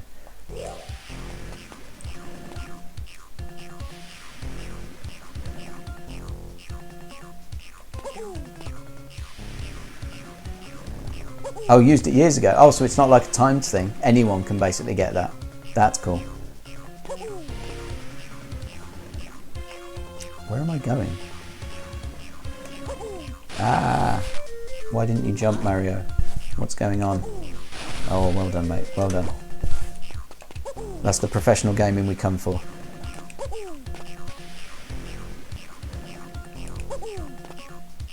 Favourite gaming treasures? Oh, blimey, I don't think I've got one. To be fair, I'm not a very materialistic kind of guy. I used to be, potentially when I was a bit younger, but now I'd say I don't really put too much thought into possessions and stuff of that nature. I tend to live in the moment, which means that if I'm doing something I enjoy, that's about as much as I ever want. So I don't really worry about like stuff that I own or stuff that I want and stuff like that. It's just about having fun now. So, but how about you? That doesn't mean that I don't still want stuff, obviously. It just means that I don't let it bother me. So like that gold statue is fantastic and I do want one, but I'm not going to dwell on it. I'll just move on with my life. So, but how about you? How about you, Q? What's your favourite thing? Oh, really? Heroes of Might and Magic 3. That's cool. That's cool. There is. Have you ever played the Heroes of Might and Magic game on the DS? Because I really enjoyed that game. I thought it was really good until the end game. Like a long way into the game, right towards the end, there seemed to be a cap, and it just got impossible. So I played through pretty much the whole game, and I got to what can't have been far away from the last boss. But then that last boss, I tried it many times and could never beat it. So, but the game itself is really solid, and I really enjoyed it. And there's a few like puzzle games, like mini games put in there, so you have to like, yeah, absolutely brutal. I don't know whether it was just me or whether like my skill just petered out towards the end, but it was brutal at the end, as you say. So, oh, here we go. Let's have another look. What's this link for? Dang, look at all that.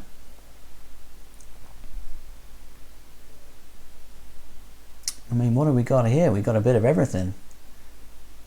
So we've got SNES, Famicom, Dreamcast, very nice. I don't know what that is next to the Dreamcast. That's not so sure. Is that like a Panasonic CDI or something like that? Or 3DO rather. Tiny little thing.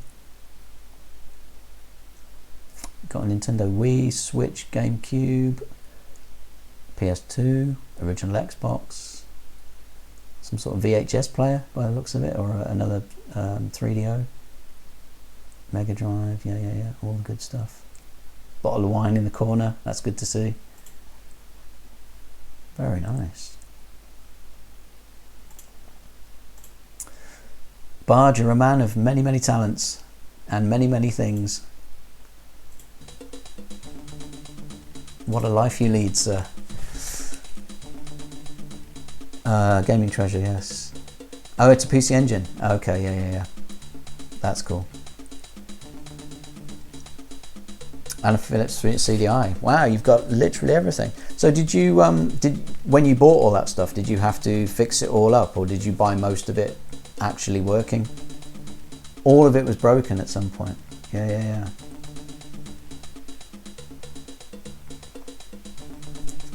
So you literally pay like pennies for stuff which doesn't work, and then you do it up.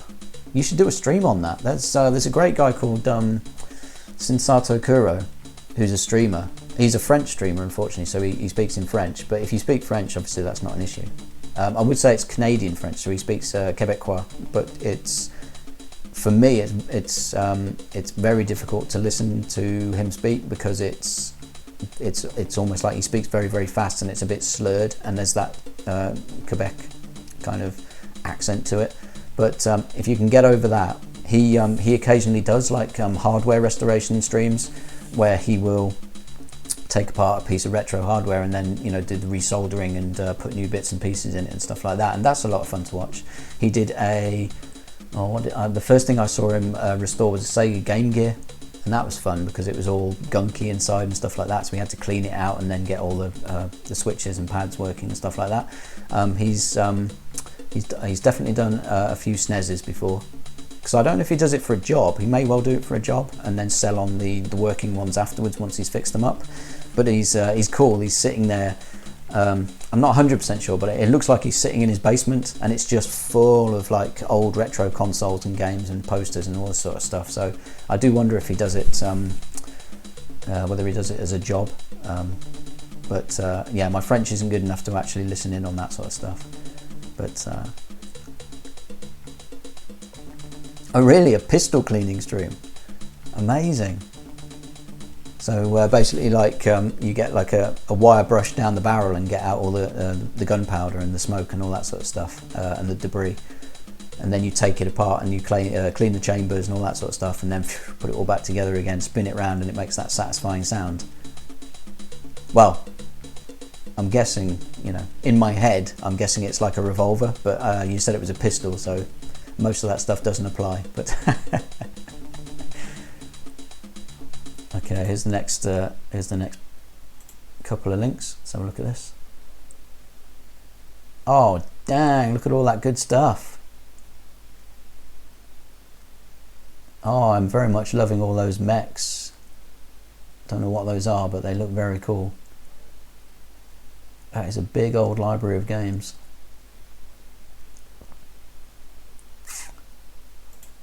My word, look at all that stuff. Right, what's the next link as well? Oh wow, it goes very old school. I don't recognise any of those little PCs. I know that mouse on the second shelf down, because I used to have one for an Atari ST, but the console, the keyboard itself definitely isn't is an Atari, or at least not an Atari that I recognise. The top one is that Commodore Amiga, because that mouse I recognise as well from, but it looks too small to be a Commodore Amiga. Loving the CRT there as well, and that very old school PC monitor. That's very cool. Oh, you've got some quality stuff there, Bard.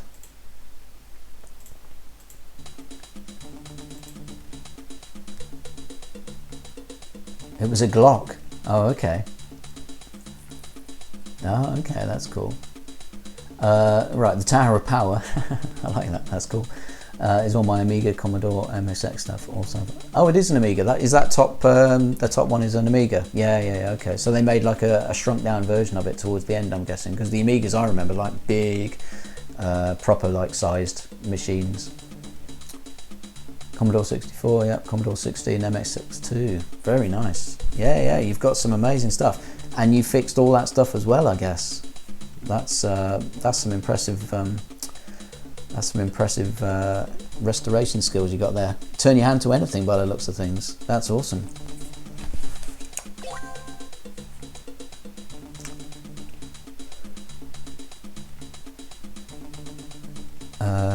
Used in a photo shoot and is back in the town now. Oh, okay. Oh, so is that something that you do with those consoles then? You hire them out to people who need retro sort of style looking consoles in the back of their photo shoots and movies and stuff like that. I forget what kind of Atari ST we had. It wasn't an STE, because that I think was that was one of the later ones. I think we had an Atari ST FM, but it was they did a 1040, was it? They doubled the RAM or something like that from 520 to 1040. So I think it was an STF, an Atari ST F or FM, and then it was the 1040 one and stuff like that. But it's so long ago, I forget. It was that weird time where they were like releasing a new, seemingly a different version like quite regularly to get you to spend more money on it, and Atari was dying.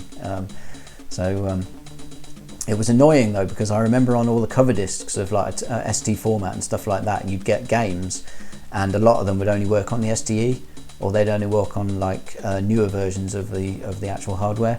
So you'd get all these amazing games, and you were looking forward to playing the demos and stuff like that, but then they just wouldn't even run because you didn't have the correct version of the ST.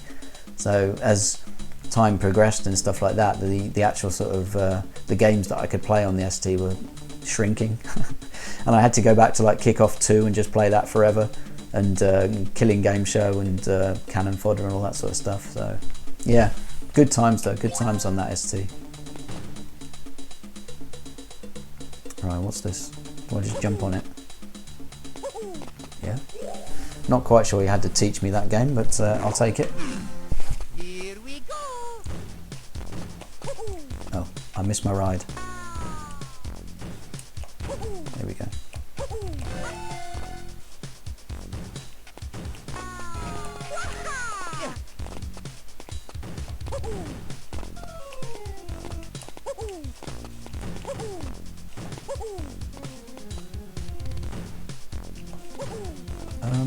Well, why would I ever go to that ring?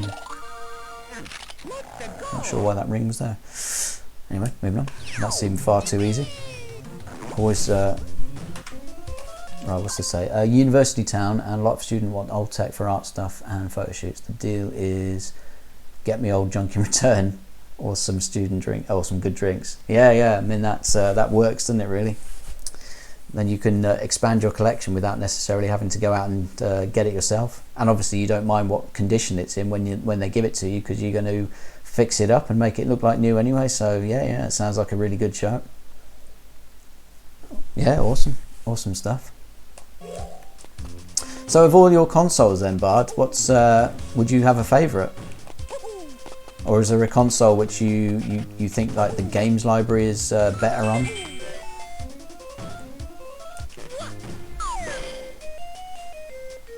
Oh, he died. Wow, I didn't realise he could die if he fell too far.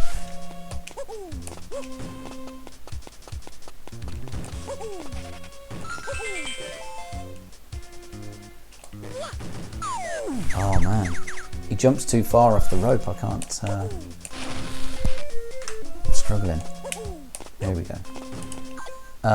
So that's it. Plus, the students keep their beer money in the pocket. Well, yeah, there you go. I think I'd agree with that overall. I remember the Dreamcast was an awful lot of fun back in the day, and it seemed to be. Because sometimes you get like new versions of consoles and stuff like that, and it is an advancement, but it's not as much of an advancement as maybe, other console generations and stuff like that. So like when people started getting the N64 and they booted up Super Mario 64 Golden, well, not GoldenEye, that wasn't a launch, I don't think, but yeah, when they booted up Super Mario 64 for the first time, that console leap in technology was so big and it was so impressive. And then, you know, sometimes you just don't get that kind of, you know, that wow factor when you get a new console. But the Dreamcast, I remember, even though it was basically the same as the PS2, no, wait, what was it out at the time? Was anything out at the same time as, was it PS2? Was it like early stages of the PS2 that were competing with the Dreamcast? I can't honestly remember. I think it was, but yeah, I mean, for me, when I got the Dreamcast, that technology was it not out contiguous? Because I remember there was a game called Le Mans 24 Hour, which I got for the 6 months. Yeah. So it was there, but if the Dreamcast beat it, that means that, you know, that was probably why the kind of the wow factor was there for me with the Dreamcast. Yeah, that's right, because I remember, like I say, Le Mans 24 Hour, which was a really good racing game that I loved on the Dreamcast, came out on the PS2, but for the longest time I thought it was like a Dreamcast exclusive, and then when I saw it was on the PS2 as well, I was like, fair enough, whatever. But I still think it looks better on the Dreamcast, because House of the Dead 3 was, I remember that was on Dreamcast, and it came with a light gun. House of the Dead 3 was a lot of fun. It was an on rails shooter with a light gun. And then I remember being a student, and I drank, because back then I used to drink. I don't drink now, I'm pretty much teetotal, but back then I used to drink a lot, and I drank an entire bottle of Chianti during a night. And then I tried to play House of the Dead 3, and I picked up the gun, and within about 3 minutes I was feeling so bad. I basically had to go and just throw up. It was really, really bad. But yeah, I was feeling like pretty good. I was all buzzed and I was wonderful. But then as soon as I started to try and aim down the sights of the gun and concentrate on the TV and stuff like that, it just hit me like a wave, and I was gone after that. So that's my overriding memory of House of the Dead 3. But that side, very, very good game, and I would say highly recommend House of the Dead 3. It's got some amazing dialogue in it as well. I mean, obviously everyone knows that like Resident Evil and stuff like that have got the quality dialogue situations, like, you know, you Jill sandwiches and all that sort of stuff. But House of the Dead 3 has got some cracking dialogue, and it's all badly dubbed in English as well, so it's worth it just for that. But with the flashing and the movement, exactly. Can you imagine? I mean, I was, you know, like I say, I drunk a lot, and I was sitting there feeling really, really good, like really buzzed and really happy and chatting away and stuff like that. But I wasn't focusing on anything. I was just literally sort of chilling out at home in a big sofa. But, or rather with, you know, there was people there and stuff like that, all my housemates and stuff. And then, as soon as I had to look at that TV through the sights of that gun, I was gone. It was all over. So, but yeah, I'd say the Dreamcast was great because, like I say, that graphical advancement was incredible. Because obviously you go from like basically a PlayStation 1 to the Dreamcast, and if what you're saying is right, which I think it is, that the PS2 came out maybe a few months later, then, you know, seeing a Dreamcast in action for the first time and playing Ready to Rumble boxing or whatever it was, just really, really good, an amazing experience. And then the games were really good. I mean, there weren't many of them, but the really quality titles were there. I mean, people knock like Shenmue 1 and 2, but they were revolutionary back in the day. And we played that again as a house. So there would be like 3 or 4 of us sitting on the couch, and one person would have the controller, but then we'd all have the input of saying where to go and what to do, and, you know, where to wander around and how many of those little balls to buy out the pachinko machines and all that sort of stuff. So yeah, and then you had Metropolis Street Racer, which was really, really good, certainly graphically. And then you had Power Stone 1 and 2. What amazing games. And it was just... and Skies of Arcadia. If you never played Skies of Arcadia on Dreamcast, you're missing out. It's absolutely impressive. I think it got ported to the GameCube, but it will never be as good as the Dreamcast version. Yeah, 30 polygons in a character to 250, that's huge. With lighting techniques and stuff like that. Yeah, exactly. I mean, that's the thing. It's like the first time you booted up whatever Dreamcast game you got, like at day of launch, you were absolutely blown away by it, because it was like nothing you'd ever seen before. It was almost, I mean, I'm not going to say this with any certainty because I was never a PC gamer, but it was almost like the graphical leap was now better than you'd get on a real high-end PC, which was probably the first time that had ever happened. Because I remember, like, at the time they were, you know, probably playing like Quake and you know, all those sort of online games and stuff like that, and they probably had, I don't know, back in the day, what did they have, like Star Wars Jedi Academy, with all those games out at the time, but they didn't look anywhere near as good as like the Dreamcast stuff. Dreamcast was almost like proper arcade quality now, and in fact almost better than arcade quality. You play like Power Stone and Power Stone 2 and it just looks spectacular.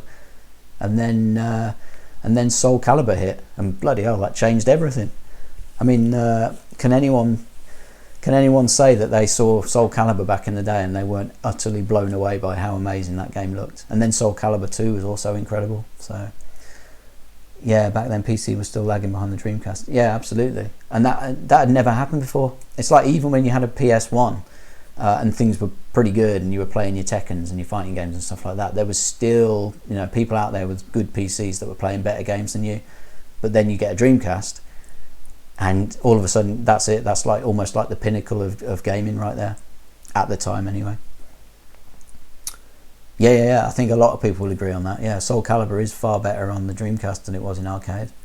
Yeah, I remember buying it and taking it home, and we sparked it up as the three of us, and it was just, that was it. That was basically our week gone. We didn't do anything but just unlock all the characters, and then we were just playing against each other all day long. Basically, it was just an incredible game. I'm a who's the guy with the sword? Mitsurugi. Is it Mitsurugi? Yeah, that's the guy. That's my dude. He had this amazing attack where it was just like 2 slashes, one after the other, and that was a great move. Almost, and I mean, unless you were good at it, you couldn't really block it as well. It was a quality move, that one. But yeah, well, that's the thing, is that you talk about these old games, man.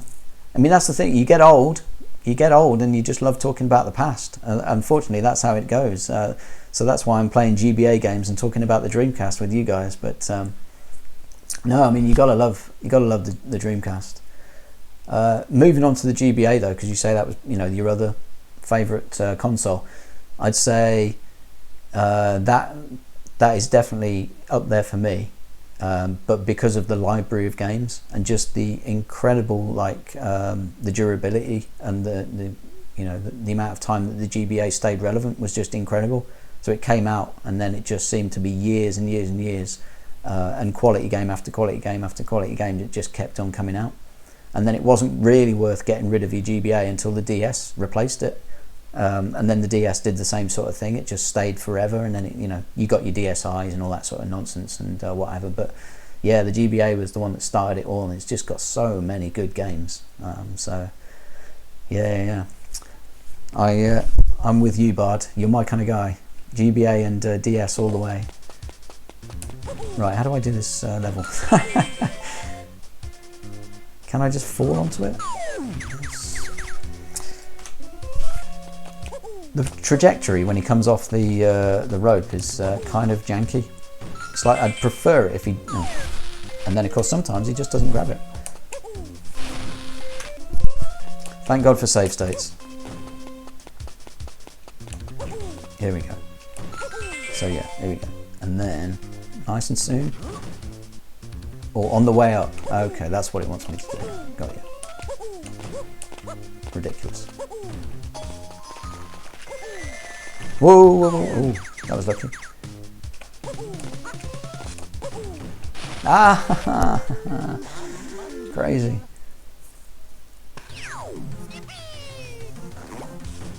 Yeah, that's it. I mean, it was amazing to think that they managed to squeeze an entire SNES down onto something the size of that GBA, and it had the integrated screen, and all of obviously the game ROMs and the carts and stuff like that was also shrunk down and stuff like that. So it wasn't necessarily that it was like the Dreamcast. Like I say, it was a huge technical leap forward.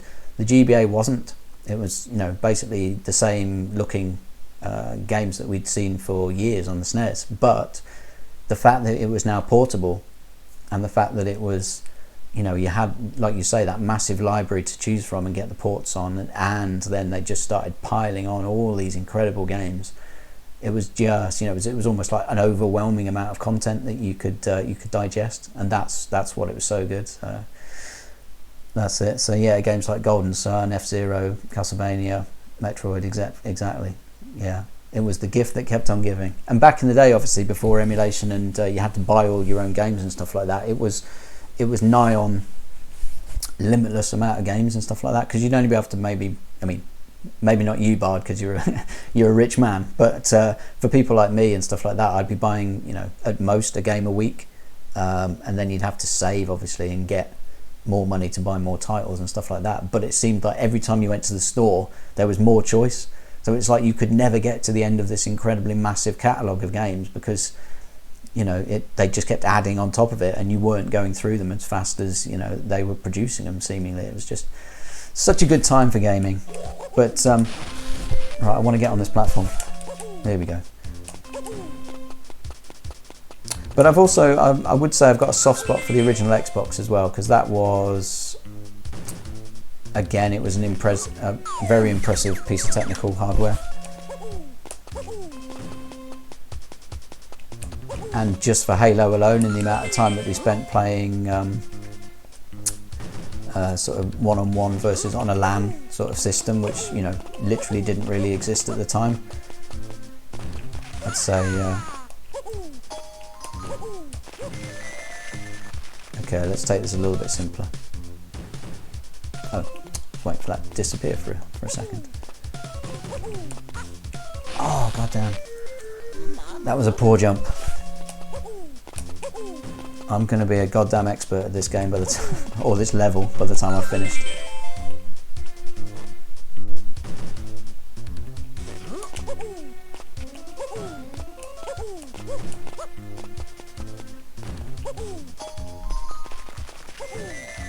Yeah, that's it. That's the thing. It's like the Xbox basically introduced console gamers to all the luxuries that you get as a PC gamer.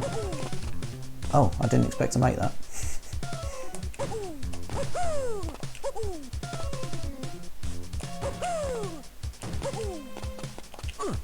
Yeah, so there you were as a console gamer, and all of a sudden you had online access and LAN, sort of proper LAN sort of meetups and stuff like that. And then it spawned that kind of weird, or at least it did over here in the UK, there was this weird sort of underground sort of LAN community.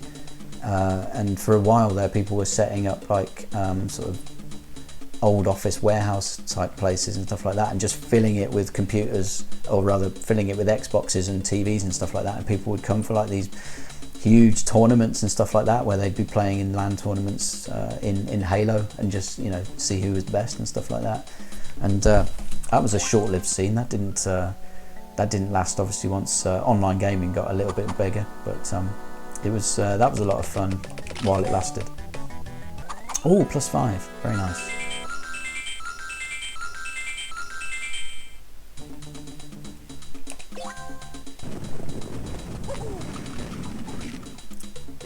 Ah, the old rising lava. Good to see. So got to be fast. Not a big fan of going fast. Oh, I want to go up.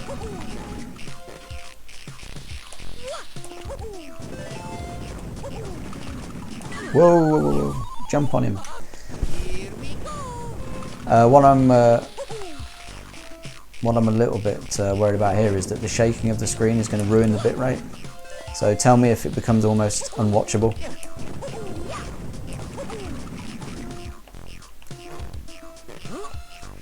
Oh, what? Why? Sometimes it just doesn't jump. I don't know if that's because of when I'm pressing the button, or whether he just won't jump at certain times. But, there we go.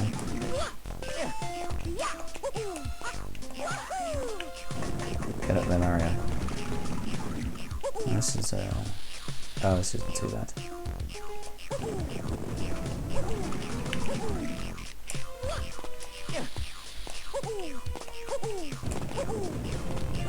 There we go.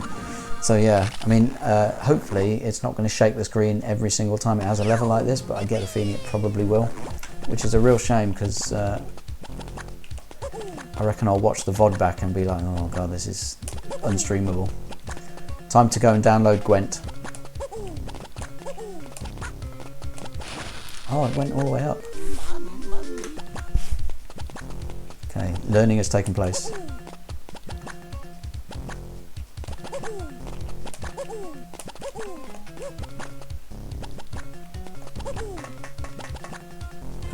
What am I trying to get?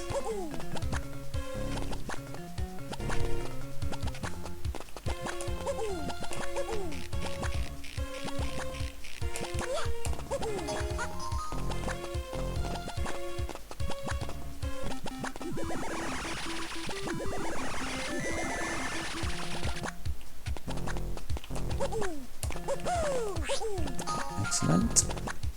Oh, whoa! I did not see that.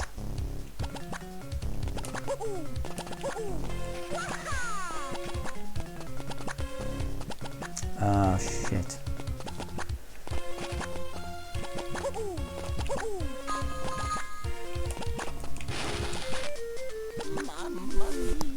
I did hit jump. I promise you I hit jump. The reason he didn't jump is because he was just falling off that little platform. What an annoyance. Oh, wow. Good time. There we go. Impatience is getting the better of me now.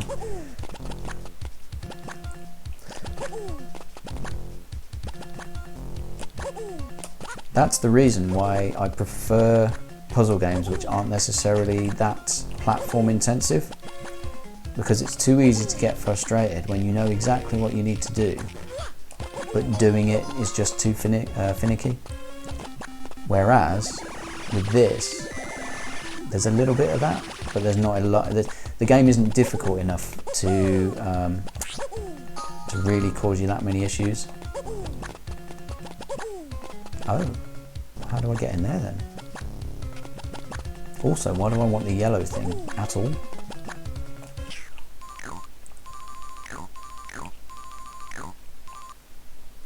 That's odd. Why would I ever hit the yellow button?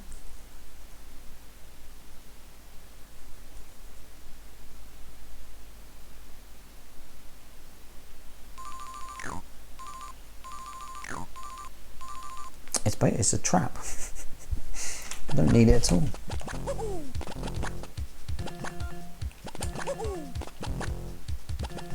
So yeah, I mean, you know, doing this level over and over again, it's like, it's not going to get to that point where it's so frustrating because I just can't do it.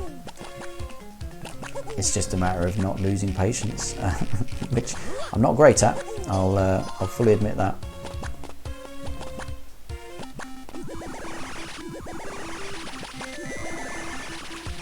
So yeah, literally you just go in there. It's weird because like when you see a button to press and stuff like that, you assume there's a reason to press it. But I honestly don't see why you'd ever hit that yellow button. There was nothing to collect or get. Anyway, moving on. Maybe that's what it was trying to teach me.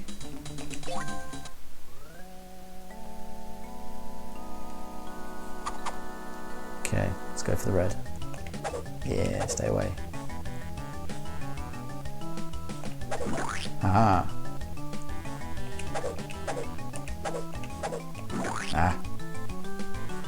He got me.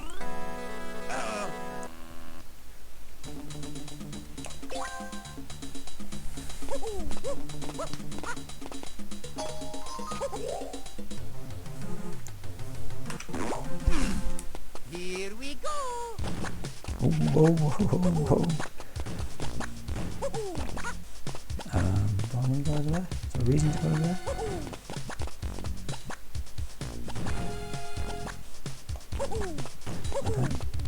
I don't see a reason to go over there. Ah. Again, it is just a little bit finicky when it comes to button presses, because if you're falling from, you know, a tiny little tile space. That was clever.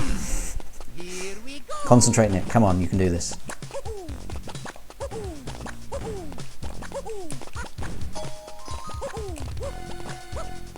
Oh, I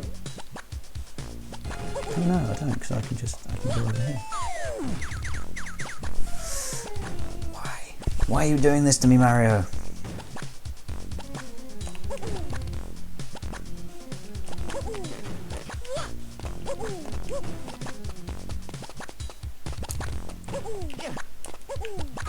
Nice.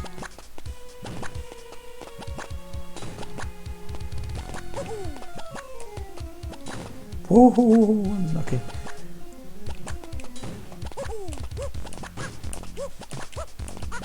Nice and slow. Get that key in that hole. Let's go.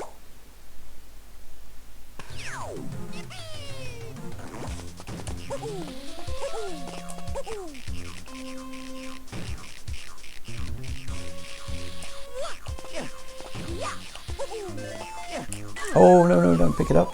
Don't pick it up! I didn't save. No. Oh, I've been. That's okay. We can do this level a lot faster this time. Here we go. Killing it. Killing it. Don't even need.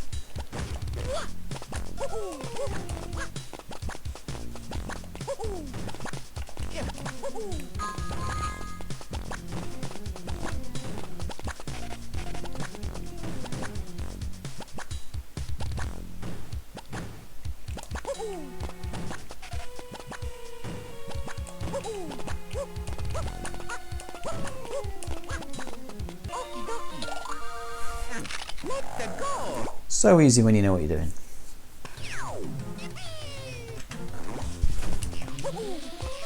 Dang it.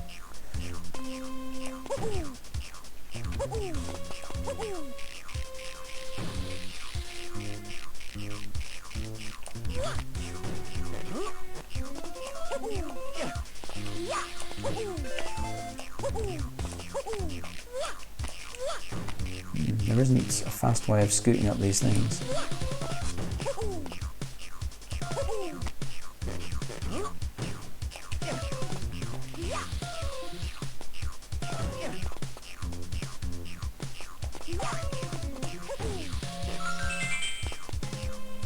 Do I go for the blue? Yeah, go for the blue.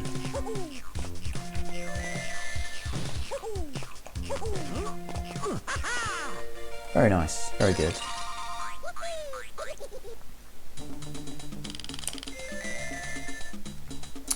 If you see my, might as well say this, if you see my face like jiggling up and down a bit, it's not because I'm sitting on some sort of pneumatic chair or anything like that, it's because I have a bit of restless leg syndrome.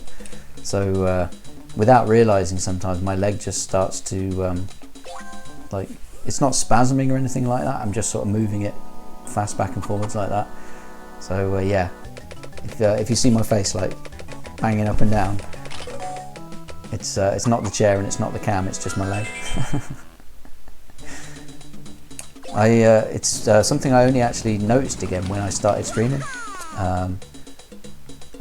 Thanks for understanding. That's very good. It's just in case you thought it was your eyes or you thought it was the quality of the stream or something like that.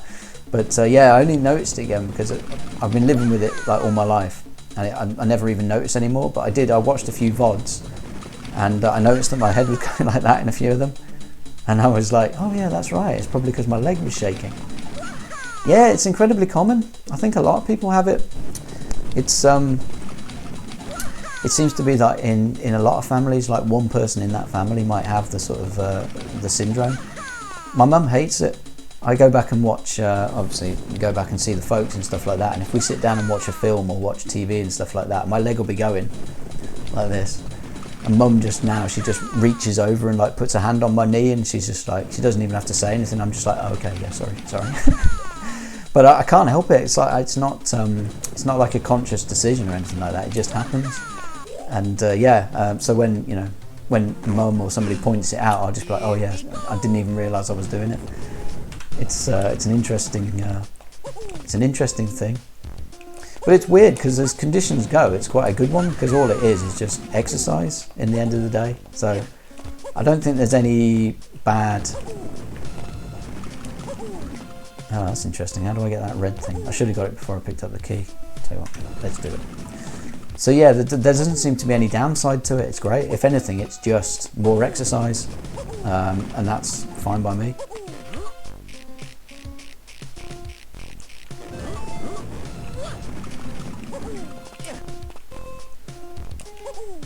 But it does mean if I'm in situations and stuff like that, maybe on like a plane or something like that, it can get a little bit potentially annoying for passengers that are sitting next to me because my leg just always has to be moving, which I don't know. Oh, well done, mate. I tell you, the jumping in this, it's not great. If you're too far off a platform now, it seems that you won't jump. So it's a finicky little game, this one. It's not what you'd expect from like a Mario title, which is like obviously all about the pixel. Whoa, was that too far to fall? So yeah, pixel perfect jumping and all that sort of stuff, and fantastic tight controls. Oh, you see again, it just didn't jump. Maybe because of the screen shake, maybe. I don't know. Something that you can get used to. Obviously, it's more about me just not doing what the game wants me to do input-wise, but it's not as precise or as predictable as like a typical Mario game. So there we go, that's better. Take that nice and early, that jump. And we is out.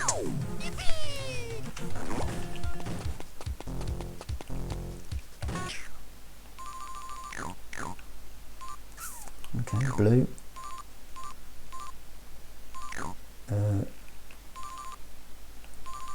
Shouldn't there be... Oh yeah, there it is, there it is. Okay. Ooh. Whoa, whoa, whoa. Again, didn't grab the chain like I wanted it to. How interesting.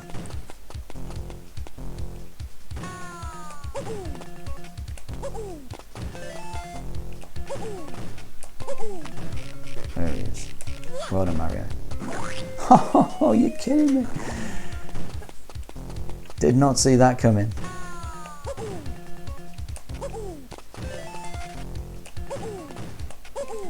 There it is.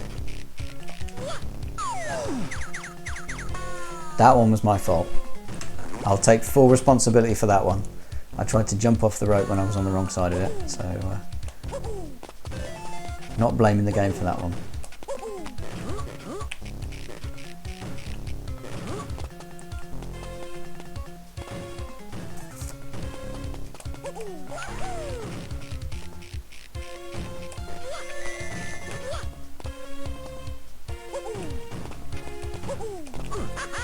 Sorted. We're out. Ah, yeah, Fable. You kind of, I've certainly forgotten all about that game. And Fable 2 as well. It must have been popular. It got a sequel. I remember all the controversy about Fable back in the day, because it was Peter Molyneux, wasn't it? But he wasn't necessarily the. Oh, I don't know which colour I'm going for. Yeah, he wasn't necessarily the like heading the developer or anything like that, but he was definitely involved in it, wasn't he? He said all these crazy things up to launch, like it was going to be a proper like life simulator, and you were going to be able to do anything you want, and like decisions you make at the beginning of the game will have big ramifications like towards the end of the game and all this sort of stuff. And he said it's going to be the most expansive RPG of all time, blah blah blah blah blah, and he said all this stuff, and then it never delivered. It was like the No Man's Sky of its day, Fable. But for all that, it was quite a fun title. It just wasn't quite what Peter Molyneux had promised. Excuse me while I get comfy. But yeah, playing through it was a lot of fun. And Fable 2 as well, I remember being okay as well. From the small amount that I played. I never actually spent that much time with either game, but I did try them both to get a bit of a flavour for what was going on. I was a little bit overwhelmed, I think, by Fable 2, just because right out of the gate it threw everything at you. or at least it seemed to from what I remember. So it was like, here's your crafting, here's what you need to get, here's your questing, blah blah blah, this is the table, these are the guilds you need to be a part of, blah blah blah. It's just like, oh my god, I can't take this right now, so I'm off to play something else. But yeah, Fable, it's one of those games where I think if you really put the time in it, it can really be a lot of fun. And it's nice to, even though it's not, you know, as immersive and all inclusive as it says it is, it's nice to see that character grow over time. So yeah, that's the thing. I mean, fair play to Peter Molyneux. He was right there at the forefront of a lot of stuff, and I think it was his, was he a member of Bullfrog, was it, who did like Populous and stuff like that? So he was right there making really, really good games, and Black and White was a fantastic game too as well. But I think, yeah, it just kind of, it all went to his head a bit, and like you say, it was probably that just he wanted to do so much. So he would come up with all these crazy, brilliant ideas, but like the teams that were working for him didn't either have the time or couldn't translate or didn't have, you know, the technical specifications for the consoles at the time or whatever it is. But you know, he was just you know, constantly coming up with ideas and stuff like that. And the reason I don't say lies, because I truly think he was super excited. Yeah, that's the thing. Yeah, so that's it. Populous was like his baby back in the day, wasn't it? And yeah, oh yeah, Dungeon Keeper as well, and Syndicate. Wow, I didn't know he was behind Syndicate. So yeah, I mean, the thing is, he's got an amazing resume, massive CV, but yeah, his thought process was like a little bit ahead of the game. But he kept throwing like his name behind stuff, didn't he? When who was the company that came out after that? Was it Blue Box or Blue Sky or something like that, which he threw his power behind, and he started bugging them up and stuff like that. And there was other games which he started over talking and over hyping throughout the years, which never quite got there. But I just remember it for the scandal of Fable, because the reviewers, I think they reviewed it far too harshly based on those predictions and all that kind of over-promising and stuff like that. So what could have probably been a really solidly well-reviewed game and well-received game was unfairly treated because people were expecting something that it could never live up to. He's given us amazing gameplay systems we still have. Yeah, something like that. He's now just sitting back, I believe. Yeah. Well, I think he's learnt eventually, because he knows what his public persona is now. And it finally caught up to him. That's the thing, the Molyneux effect. Yeah. And it's a real shame, because Fable was a good, solid title, and there was a lot of good stuff going on in that game, which I didn't get to see, but I have seen it, or rather, I didn't get to play, but I've seen some of it being played, and it's really good. So.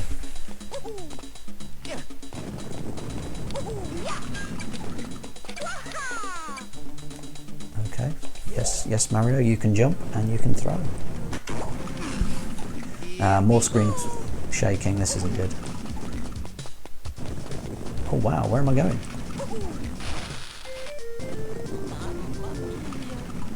Odd. Here we go.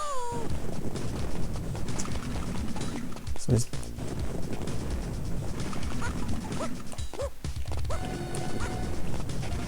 it going to go? It is going to go back down. That's what I was missing. And it's going to go back down quite a bit.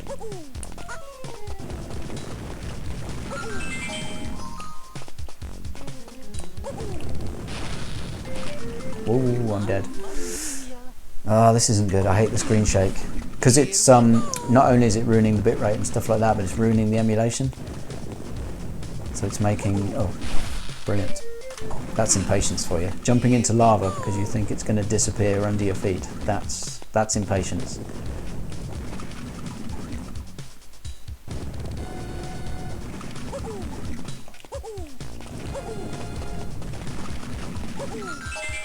So I think the blue thing is almost... He's done it again. He's literally done it again. You're expecting it to go down. Didn't go down. Okay. Try to play the game properly, Nick. Come on, mate. You can do this.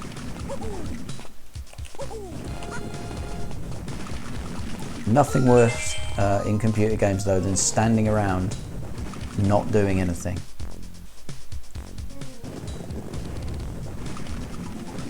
It's literally the worst thing.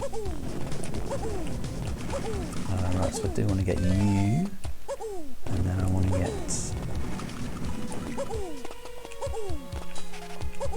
Hit the button, Mario, hit the button. There it is. What? Did you see him fall through that platform?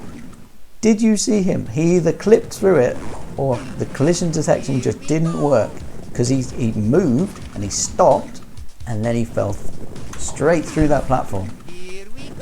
I'm going to blame the screen shake for that one as well, because the platforms are obviously moving in space. So I wonder if the hitbox is also changing at the same time. But I'm not taking responsibility for how badly that went. That was the game's fault.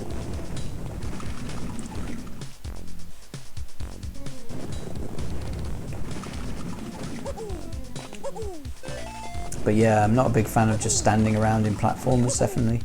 I'm just way too impatient, like most people, I think, to actually stand doing nothing.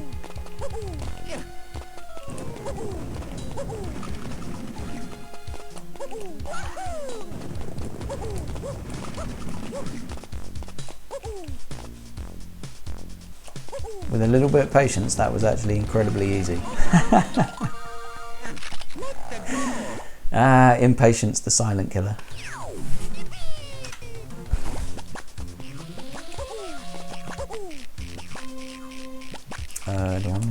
Do I even want to kill these guys? Not really.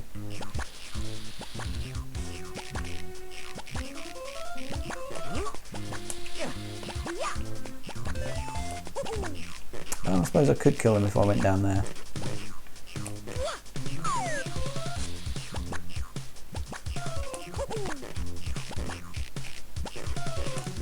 What? Why aren't you jumping? This is crazy.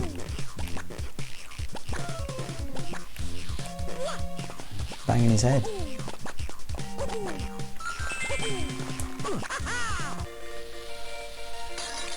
Oh, I missed the box. Oh, terrible. I'm getting A, I'm getting impatient. B, I'm getting sloppy. And 3, I'm not even going for all the presents anymore. This is... might be a good time to call it quits and come back fresh. I'll tell you what, I'll finish this world and that'd be good. So we're 3 worlds down if I beat this one, which would be nice. Here we go.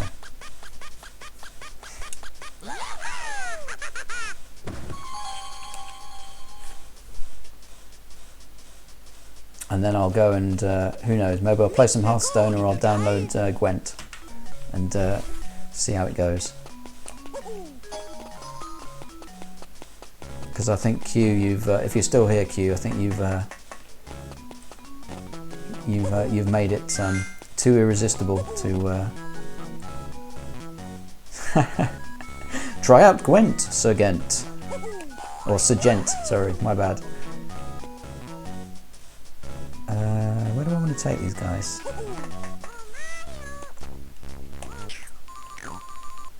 I like this feature. It's a good feature. Oh, I can get them to bounce up here. That's what I can do. So, a bit like this. Are you going to bounce up? Come on, here we go. There it is. Well done, Lions. Now we can go this way.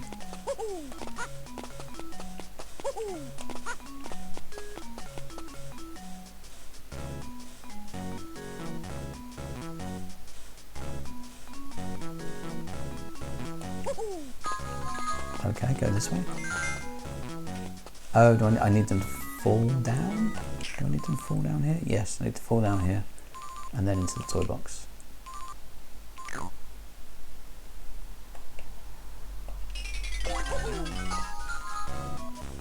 Ideally, I'd want at least one of them to... Oh. Aha, yes. Aha, yes, saw it. Not as difficult as I was making out there. Well done, Mario, you've saved them all. The day is won. Let's go and beat Donkey Kong for one last time. Ooh, high score.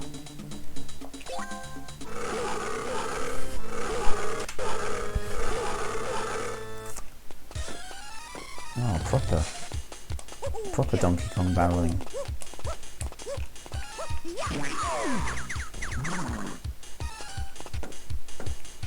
Ah, it goes the other way.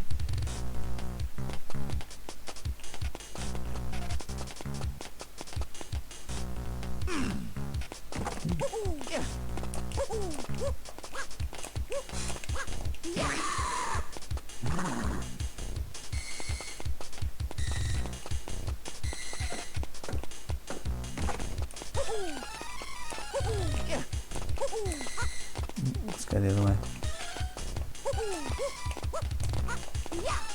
You're kidding me. Throw it, Mario. What are you, with some sort of limp? There it is. Ooh.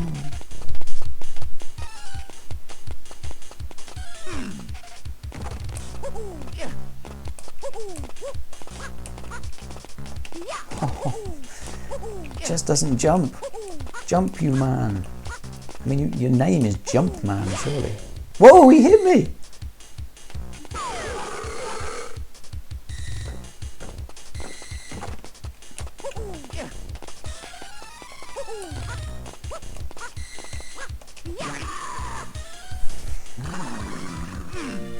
Wow, I didn't realise.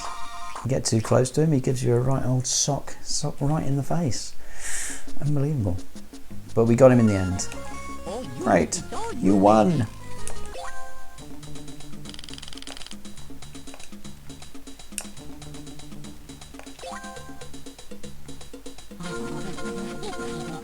So by the looks of it, that is half the game gone. Not bad for a few hours there. Didn't get all the yellow stars, didn't even collect all the present boxes towards the end, but progress is progress, and that is where we call it for today. So thank you very much for being here. Bard, always wonderful to talk to you. It was incredible to see all the stuff that you've got. That gold leaf statue is very, very cool, and the sheer array of old computer stuff that you've managed to amass over the years is very, very cool. So fantastic to talk to you. Good to reminisce about the old days as always. Q, if you're still here, also fantastic to talk to you. You've convinced me pretty much to go and check out Gwent to see whether it is something that I can get into.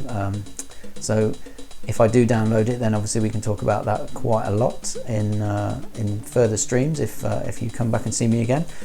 But yeah, thanks a lot for being here. I'm glad you hopefully enjoyed some of it. The gameplay was a little bit lacking, to be honest. I'm not going to say it was a good gameplay wise it wasn't a great stream, but we did make some solid progress in what is, I think, a relatively fun game and a good game for streaming, I think. So